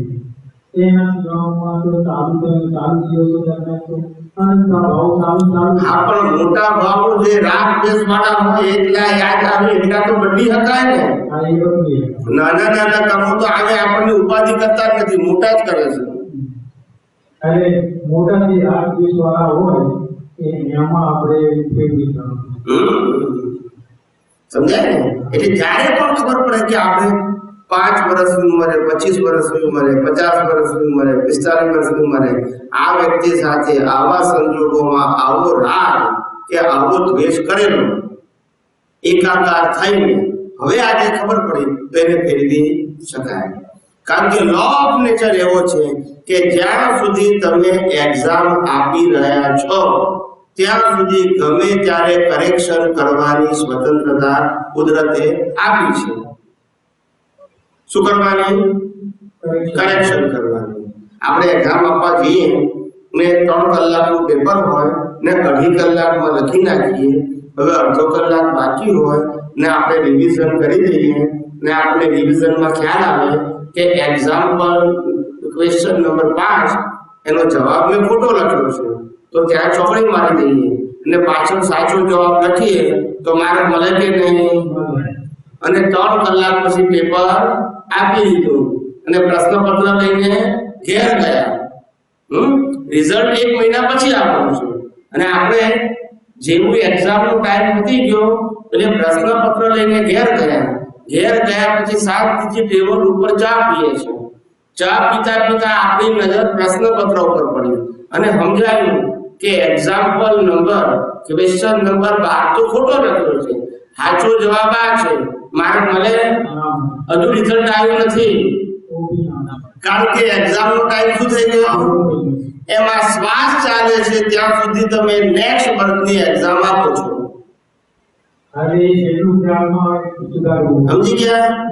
સમજી ગયા કે નહીં? શ્વાસ ચાલે છે ત્યાં સુધી તમે આવતાની એક્ઝામ આપી રહ્યા છો. જેવો શ્વાસ બંધ થઈ ગયો એટલે જે પેપર લખ્યું છે કોની પાસે જાય? કુદરત પાસે. હવે એમાં ફેરફાર થાય. ગમે તેટલી બુદ્ધિ, ચાલાકી, હોશિયારી, ગમે તેટલી પદવી પ્રાપ્ત થાય, ચક્રવર્તીની પદવી હોય કે થરચંદની હોય કે વાસુદેવની હોય કે રાજાની પદવી હોય કે પ્રેસિડેન્ટ કે પ્રાઇમ મિનિસ્ટરની પદવી હોય તો પણ કર્મમાં ફેરફાર ના થાય. સમજી ગયા? પાકું? બહેનો બધા સમજ્યા કે ના સમજ્યા? સમજાય છે ને?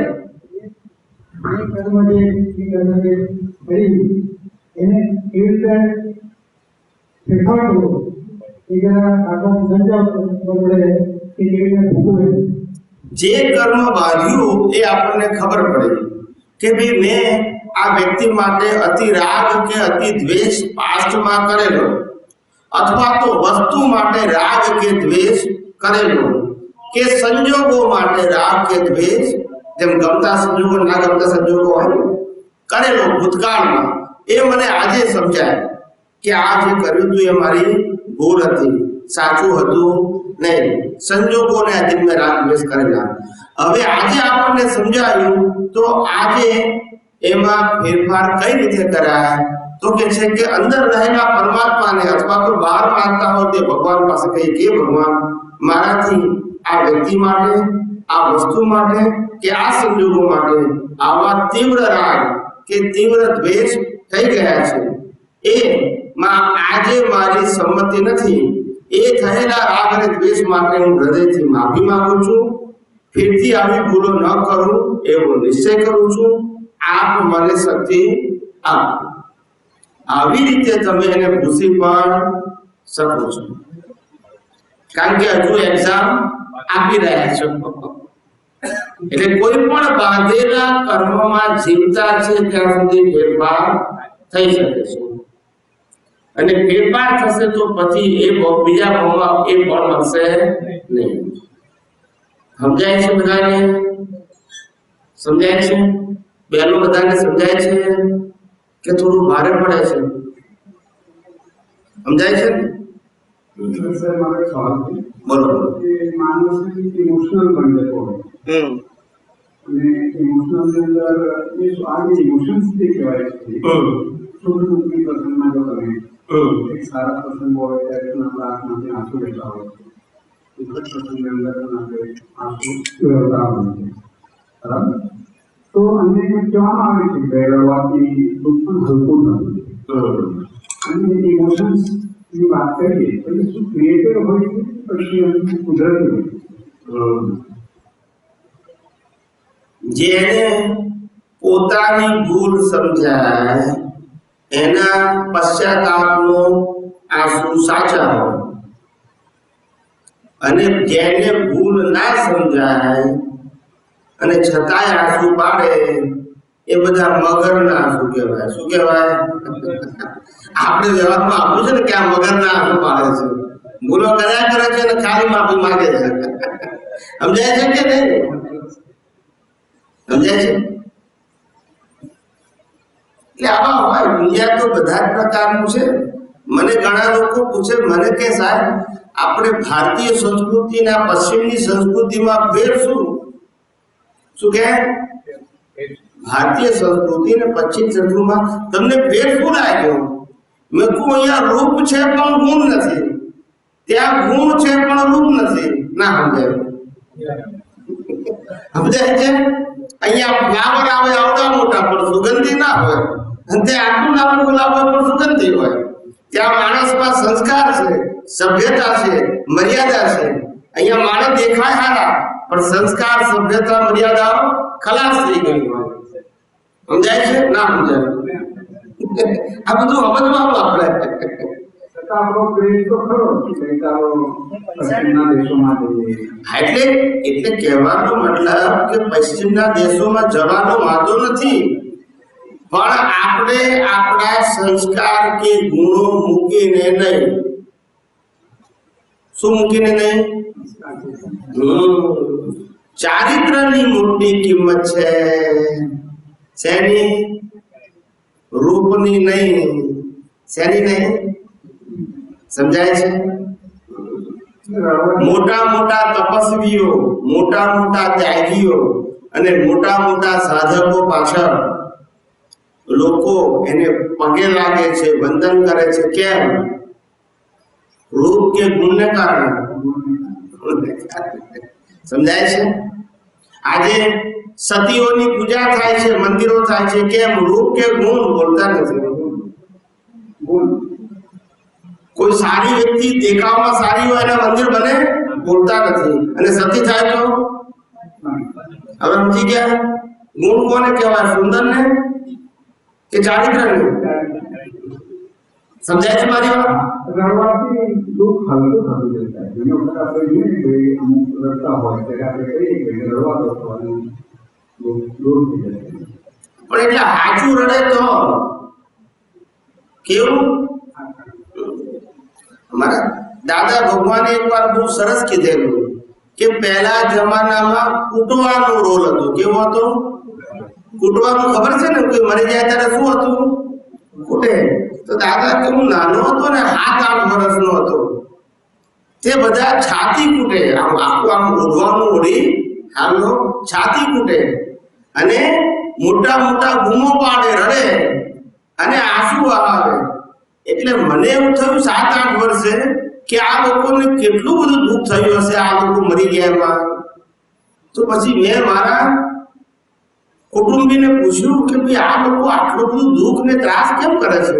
છાતીઓ તૂટે છે, ઘાંટા પાડે છે, આક્રંદ કરે છે, આંસુ વહાવે છે, એનું કારણ શું? તારે કે ભાઈ તને તું ખબર ના પડે, તું નાનો છે.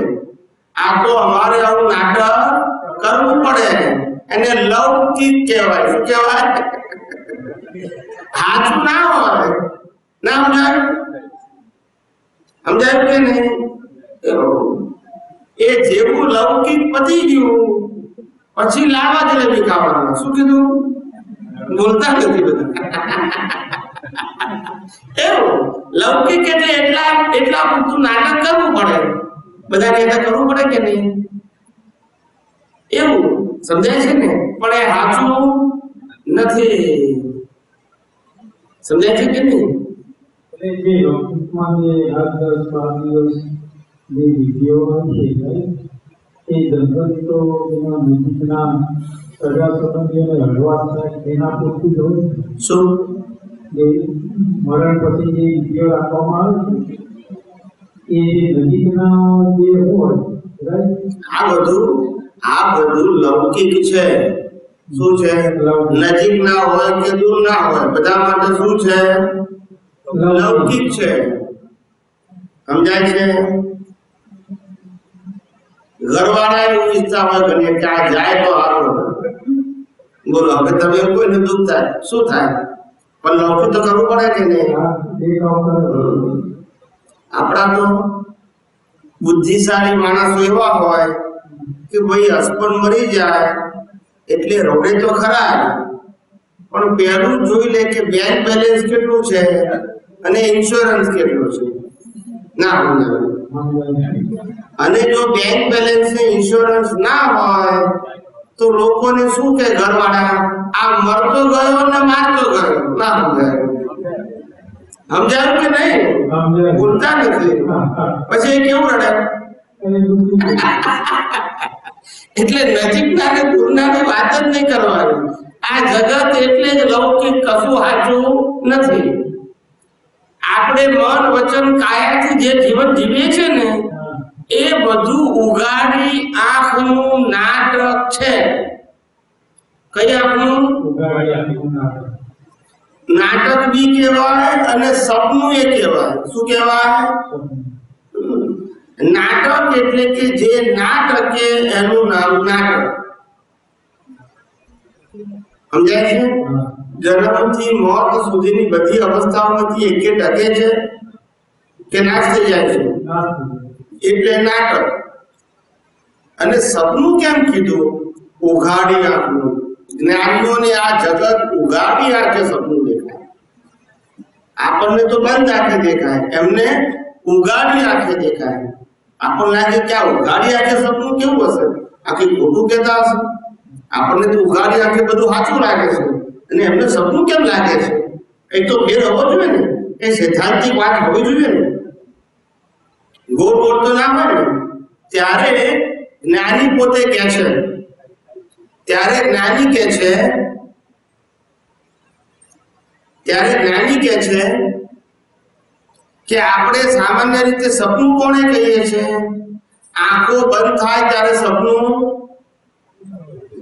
શરૂ થાય અને આંખો ખુલે એટલે સપનું પૂરું થઈ જાય. એને બધા આપણે સપનું માનીએ છીએ. એટલે સપનામાં જે હોય એ આંખ ખુલે પછી કશું રહે નહીં, એને આપણે સપનું માનીએ છીએ ને. એ આપણું 4 કલાક 6 કલાક 8 કલાક 10 કલાકનું સપનું.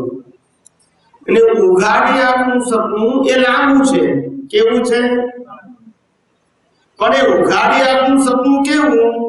તો કે જ્યારે પહેલી વખત જન્મતી વખતે આંખ ખુલે ત્યારે સપનું શરૂ થાય અને કાયમ માટે આંખ મીચાય ત્યારે સપનું ભૂલતા નથી. પછી હાથે કશું આવે, અહીં ઊંઘના સપનામાં કશું સાથે નથી આવતું, એમ અહીંયા આંખો મીચી જાય પછી ફેરથી જ્યારે આંખ ખુલે બીજા અવતારમાં ત્યારે આમાંનું કશું હાથે આવે નહીં. સપનું પૂરું થઈ ગયું. શું થઈ ગયું? સમજાય છે? સમજાય છે ને? જે સપનામાં છે એ આગળ આવે નહીં, એનું નામ સપનું કહેવાય. સમજાય છે? પણ તમને આટલું સમજાયું કે નહીં? લાંબુ સપનું ટૂંકું 2 સપના ખરા કે નહીં? અહીંયા આંખ ખુલે પછી કશું ના થાય ને અહીંયા આંખ નીચે પછી કશું કેરી ફોરવર્ડ ના થાય. બોલો મારો પ્રશ્ન છે એની જ અનુસંધાન. બોલો. આપણે જે સાધક કર્મ ક્રિયાકાંડ હોય છે મરણ પછી એનાથી તો પછી કરવાનો કઈ મતલબ જ નહીં રહેતો ને. મતલબ હોય કે ના હોય, લૌકિક એટલે કરવું પડે. પણ એનો આપણે એની અર્થ રહેતો નથી ને આપણને અર્થ રે કે ના રે, આપણને શુદ્ધાત્મા થઈએ ને એ આપણે જે મળે છે જે શુદ્ધાત્માનું આપણને જ્ઞાન થઈ જાય પછી તો એ વ્યક્તિ મરણ પછી એની ક્રિયા હોય કે ના હોય અર્થ રે કે ના રે, આ જગતમાં લૌકિક સત્યને પણ સ્વીકારવામાં આવે છે. ખ્યાલ આવી ગયો? એટલે લૌકિક સત્ય છે, રામનો દેહનો અંત થાય એટલે બધી મિલકત એના છોકરાને જ મળે, પડોશીને ના આપે, એ લૌકિક સત્ય છે. એવું છે? હા. પછી આપણે માનીએ કે ના માનીએ, લૌકિક એટલે જ આવું. સમજાય છે? દાદા ભગવાનની વાત કરી, સાંભળી હોય એવી કોઈ કોણ? દાદા ભગવાનની વાત, દાદા ભગવાનની વાત એવી છે કે જ્ઞાની પુરુષ દાદા ભગવાન એ અમને 17 વર્ષની ઉંમરે મળ્યા હતા, 1977 પહેલી વખત લાઈફમાં ગાંધીનગર ખાતે. ત્યાર પછી એમની સાથે 11 વર્ષ રહેવાનો સંજોગ આવ્યો. આખી અમારી 17 થી 27 વર્ષની ભર યુવાની કોની સાથે ગઈ? જ્ઞાની સાથે ગઈ, દાદા ભગવાન સાથે. એમના જીવનના કેટલાક પ્રસંગો હું તમને કહું તો તમને એમના માટે અહોભાવ થાય.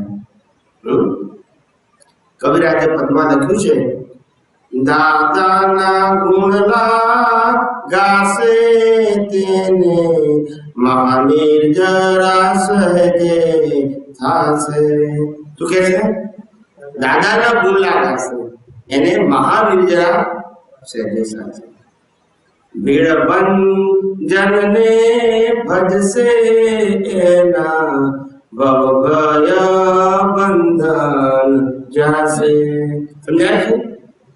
તો કે દાદા ભગવાન કેવા હતા? એ એટલા પ્યોર પુરુષ હતા, ચોખ્ખા પુરુષ. જિંદગીના છેલ્લા શ્વાસ સુધી 30 રૂપિયાના ભાડાના મકાનમાં રહ્યા. કેટલા રૂપિયાના? એમના વૈભવની વાત કરું છું, ભૌતિક વૈભવ. કયો? છેલ્લા શ્વાસ સુધી. ક્યાં સુધી? અને એમના ઘરની અંદર રહેલું ફર્નિચર, શું કીધું? જેને વેચવા જઈએ સેકન્ડ હેન્ડ તો 100 રૂપિયા ના આવે એવું ફર્નિચર ના સમજાય. આ એમની ભૌતિક મિલકત હતી. સમજાય છે? ઘરમાં ટ્યુબલાઇટ ને ગોળા અને સેકન્ડ હેન્ડ પંખો ધીમો ધીમો ટમટમ્યું ચાલે. આ એમની ભૌતિકતાની વાત કરું છું. અને એ દાદા ભગવાને જિંદગીમાં ક્યારે પોતે સત્સંગ કર્યો, લોકોને જ્ઞાન આપ્યું, લોકોને માર્ગદર્શન આપ્યું, પણ ક્યારે પૈસાનો વ્યવહાર કર્યો નથી. સમજાય છે? એ કહેતા હતા કે આ ધોતિયું પહેરીએ છે ને એ અમારા ઘરના પૈસાનું છે, સંઘના પૈસાથી નહીં. અમે જો લોકો પાસેથી લઈએ તો પ્યોરિટી રહે નહીં, અને પ્યોરિટી હોય નહીં તો ભીખ અને ભય જાય નહીં, અને ભીખ અને ભય ના જાય તો આ ખુમારી વાળું જ્ઞાન પ્રગટ પણ ના થાય. ખુમારી કેમ આવે? માણસ પ્યોર હોય તો ખુમારી આવે, અને માણસ પ્યોર ના હોય તો ખુમારી ના આવે.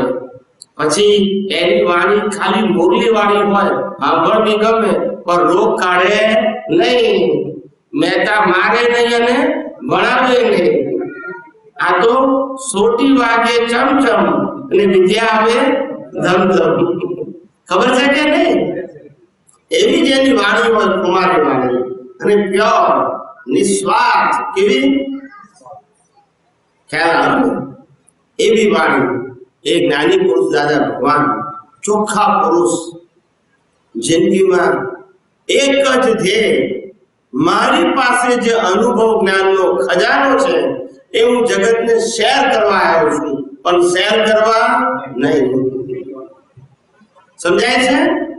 અમે વહેંચવા આવ્યા છીએ, વેચવા નહીં. તમારી પાસે શું છે મિલકત, એની સાથે અમારે કોઈ લેવા દેવા નથી. અમારી પાસે શું છે એને અમે શેર કરવા આવ્યા છે, પણ શેર કરવા નહીં. સમજાય છે? આવું જ એનું જીવન હતું. વેચવું એટલે કે હું ધર્મગુરુ તરીકે લોકોને ઉપદેશ આપું અને પછી પૈસા ઉઘરાવું. મારા વૈભવ માટે, મારા માટે ભવ્ય બંગલો, ભવ્ય સાધન, ભવ્ય ફર્નિચર, ભવ્ય ગાડી, નોકર ચાકર બધું મને મળે એવા પૈસા હું મારા અનુયાયીઓ પાસેથી લઉં, એ બધું જ્ઞાનને વેચ્યું કહેવાય. સમજાયું કે નહીં?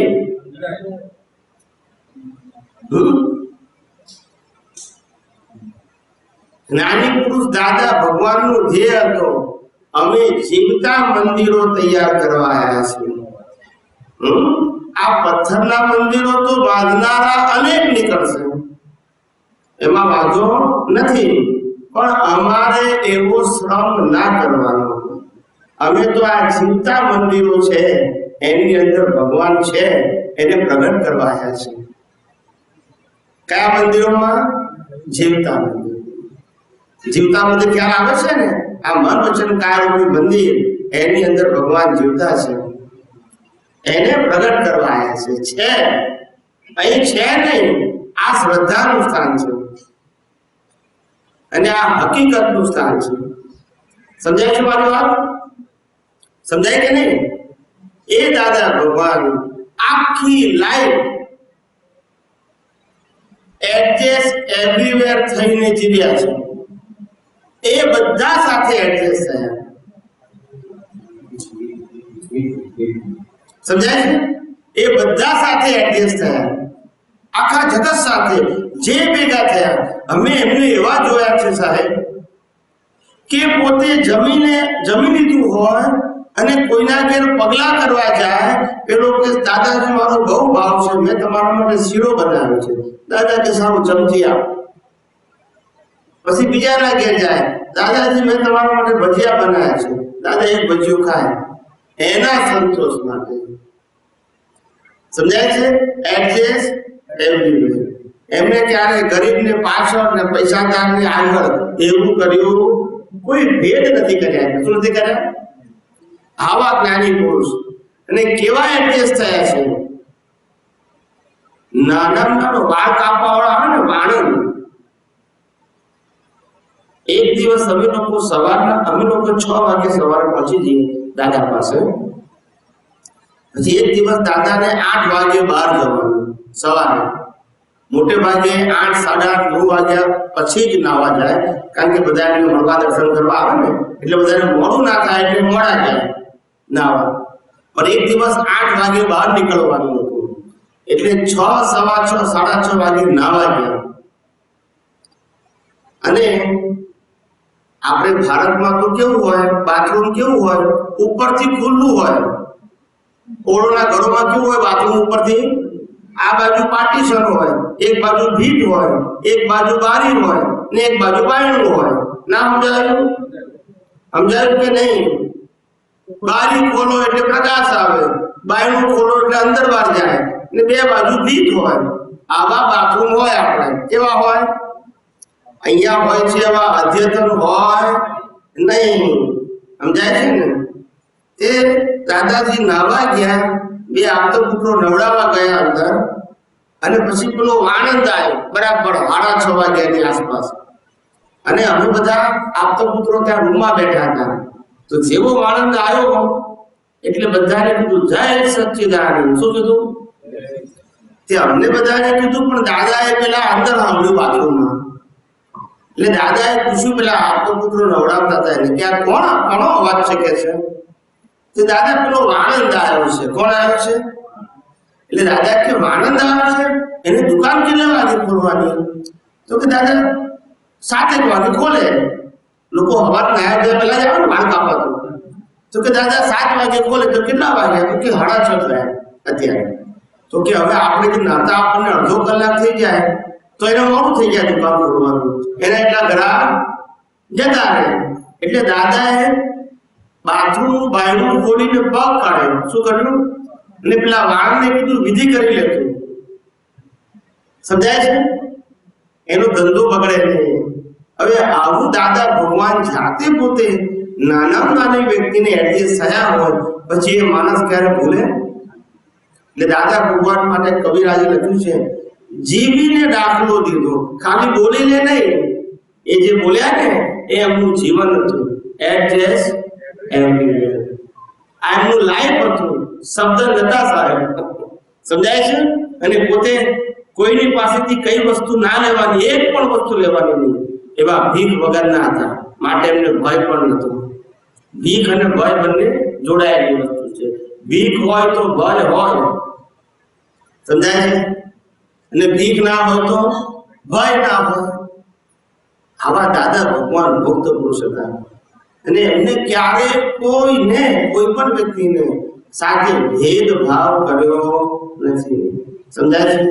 એમને પૈસાદાર શું કે ગરીબ શું એમને કોઈ લેવા દેવા નહીં. ખ્યાલ આવે? એટલે તમારી પાસે શું છે એ એમનો સબ્જેક્ટ નતો. મારી પાસે શું છે એ હું આપવા બેઠો છું, કશું લેવા બેઠો નથી. આજની દ્રષ્ટિ હતી સાહેબ. અને દાદા ભગવાન એક વખત પ્રસંગ કહું તમને, 5 મિનિટની વાત છે, આપણે બરાબર એક્ઝેક્ટલી પૂરું કરી દઈશું. હા, ટાઈમ સર આપણે. તો એક વખત દાદા ભગવાન ના બે અનુયાયી આગળ પડતા એક વાત ઉપર ટસલ ઉપર આવી ગયા કે શ્રીમદ રાજચંદ્રનું આ વાક્ય છે એનો આવો મિનિંગ થાય અને પેલો કે છે આવો મિનિંગ થાય. તો 3 દિવસ સુધી ડિસ્કશન ચાલ્યું અંદર અંદર. પછી નિર્ણય ના થયો એટલે બંને દાદા પાસે ગયા. દાદાના સિનિયર મહાત્માઓ કેવા? દાદા પાસે આયા એટલે દાદાએ કીધું કે શું પ્રશ્ન છે? એટલે બંને પોતાની રજૂઆત કરી કે ભાઈ શ્રીમદ રાજચંદ્ર જે કહે છે એનો મિનિંગ આવો થાય એ હું માનું છું. બરાબર ને દાદા? દાદાએ સાંભળ્યું. પેલાને પૂછ્યું તને શું લાગે છે? તો કે દાદા આ વાક્યનો અર્થ આવો થાય એવું હું માનું છું. એટલે દાદાએ બેયની વાત સાંભળી આખી. કેવી? પછી દાદાએ કીધું કે જે સત્યનો આગ્રહ છોડી દે તે સાચું. શું કીધું? અમે આ જગતમાં સત્ય કરવા આયા નથી, અમે તો તમારો આગ્રહ છોડાવવા આયા છે. સમજાય છે? ત્યારે કવિરાજે પછી પદમાં લખ્યું વાક્ય, જ્યારે સત્યનો એ આગ્રહ છૂટી જાય છે ત્યારે વિતરાગ સંપૂર્ણ ઓળખાય છે. સમજાય છે? સત્યનો આગ્રહ નહીં કરવાનો. આપણને લાગતું હોય કઈ છૂટવાનું, પણ પકડ રાખવી. આગ્રહ એક પોઈઝન છે. શું છે? એક પોઈઝન છે. સમજાય છે? એટલે જ્ઞાની પુરુષની વાતો તો જેટલી કરીએ એટલી ઓછી છે સાહેબ. સમજાય છે? એમને પોતાના જીવનની અંદર હસબન્ડ ને વાઈફ એકવાર બંને આયા સિનિયર મહાત્મા, ઝઘડો લઈને. વાઈફ કે દાદાજી અમે બંને જ્ઞાન લીધું છે, 5 વર્ષ થઈ ગયા, પણ કોઈ પણ પ્રકારનો ઘરમાં પ્રશ્ન આવે તો અમારે જ અથડામણ ટાળવાની, એડજસ્ટ એવરીવેર અમારે જ સમજવાનું, ભોગે તેની ભૂલ અમારે જ સમજવાનું, બન્યું તે ન્યાય અમારે જ સમજવાનું. એ તો કશું સમજતા નથી, તર્ક ને ફળ કરી નાખે છે. હવે શું કરીએ બોલો? જ્ઞાન બંને લીધું છે. શું કે છે? સમજાય છે ને? તે પછી પેલા ભાઈને પૂછ્યું કે બરાબર છે આવું છે? એટલે કે દાદા ભાઈ પુરુષોની પ્રકૃતિ તો કેવી હોય? કે દાદાએ બંનેની વાત સાંભળી. હંમેશા જ્ઞાનીની આ જ વિશેષતા હોય, વાદી પ્રતિવાદી બેવને સાંભળે અને એમનો જવાબ બી બેયને મંજૂર હોય. કેવો હોય? પક્ષપાતી ના હોય. પક્ષપાતી જવાબ હોય ને જ્ઞાની ના કહેવાય. વાદી પ્રતિવાદી બેવને મંજૂર હોય. તે દાદાએ પછી જવાબ આપ્યો. પેલી બહેનનો ફરિયાદ હતી એના હસબન્ડ માટે, અને દાદાએ જવાબ આપ્યો કે બેન, આ જ્ઞાન કોના માટે છે? જેને મોક્ષે જવું હોય તેના માટે. તમારે જોવું હોય તો તમારે ફોલો કરવાનું, એમને જોવું હોય તો એમને ફોલો કરવાનું, ફરિયાદ કરવાની નહીં. ના સમજાય. આ જ્ઞાન ફરજિયાત નથી. સમજાય છે? મોક્ષે જવું હોય તો અનુસરવાનું, ના જવું હોય તો નહીં અનુસરવાનું. કે ફરજિયાત છે? કેવો જવાબ? કોઈનો વાંધો આવે? એમ કીધું કે તમે હાચા તમે ખોટા કીધું? એમના જવાબો તો એવા અદભુત હતા સાહેબ. એ અમે આખી જિંદગીમાં જે પ્રત્યક્ષ અનુભવ્યા છે, એ તો તમે જયારે સાંભળો ત્યારે તમને ખ્યાલ આવે. આમ આંખમાંથી આંસુ આવી જાય. કેવા? આમ બેસતા વર્ષને દિવસે સવારે 4 વાગે બેસી જાય આમ ગાડીમાં. 4 વાગે. કેટલા વાગે? 4 વાગે. અને તે વખતે બપોરના 4 વાગ્યા સુધી લાઈન લાગેલી હોય. દર્શન કરવા આવે, હાથ પહેરાવે, પ્રસાદ લઈને આશીર્વાદ લઈને જાય. દર્શન કરવા આવે, હાથ પહેરાવે, વિધિ કરે અને જાય. આવું બપોરે 4 વાગ્યા સુધી દાદા આમ ને આમ બેઠા હોય. પણ કોઈ દિવસ ફરિયાદ નથી કરી, મારું પગ દુખે છે, શરીર દુખે છે, કમર દુખે છે. કોઈ દિવસ નહીં સાહેબ. ત્યારે દાદા ભગવાન માટે કવિરાજે લખ્યું છે, કેવળ પ્રેમની જીવતી મૂર્તિ, કેવળ પ્રેમની જીવતી મૂર્તિ, જ્ઞાની પુરુષની કરુણાને સમતા. કેવી કરુણાને સમતા? ભાંગેલા અહમને થાબડી વહાલથી, મનથી ભાંગેલાને સજીવન કરતી, કેવળ પ્રેમની જીવતી મૂર્તિ. ખ્યાલ? જ્ઞાની પુરુષ પ્રેમની જીવતી મૂર્તિ હોય. એ પોતે એમનું જ્ઞાનીનું જીવન કેવું હોય? પોતે જાતે બળી અગરબત્તીની જેમ અને બીજાને સુવાસ આપે. એ જ્ઞાનીનું જીવન હોય સાહેબ. જ્ઞાનીનું જીવન આ સાધન સંપત્તિ સત્તા ભોગવવા માટે ના હોય. સમજાય છે? આ એમનું જીવન. પોતે બળી અને બીજાને સુવાસ આપે. શું કરે? પોતે સંકોરાય, બીજા સાથે એડજસ્ટ થાય. એવું જ્ઞાનીનું જીવન. દાદા ભગવાન પોતે પોતાના પૈસાથી લોકોને યાત્રા કરાવતા હતા. પોતાના પૈસાથી. એક પૈસો જેને ભીખ નથી, જેને ભય નથી, ત્યારે આવું ખુમારી વાળું જ્ઞાન પ્રગટ થાય. નહીં તો થાય નહીં સાચું. પ્યોરિટી વગર સાચું જ્ઞાન પ્રગટ ના થાય. અને સાચું જ્ઞાન પ્રગટ ના થાય તો લોકોને કાયમી સમાધાન મળે પણ. સમજાય છે? હવે છેલ્લે આપણે નાની પ્રાર્થના બોલી લઈએ છીએ. બધા હાથ જોડી દો, આંખો બંધ કરી નાખો. હે અંતર્યામી પરમાત્મા, આપ દરેક જીવ માત્રમાં બિરાજમાન છો. તેમજ મારામાં પણ બિરાજેલા છો.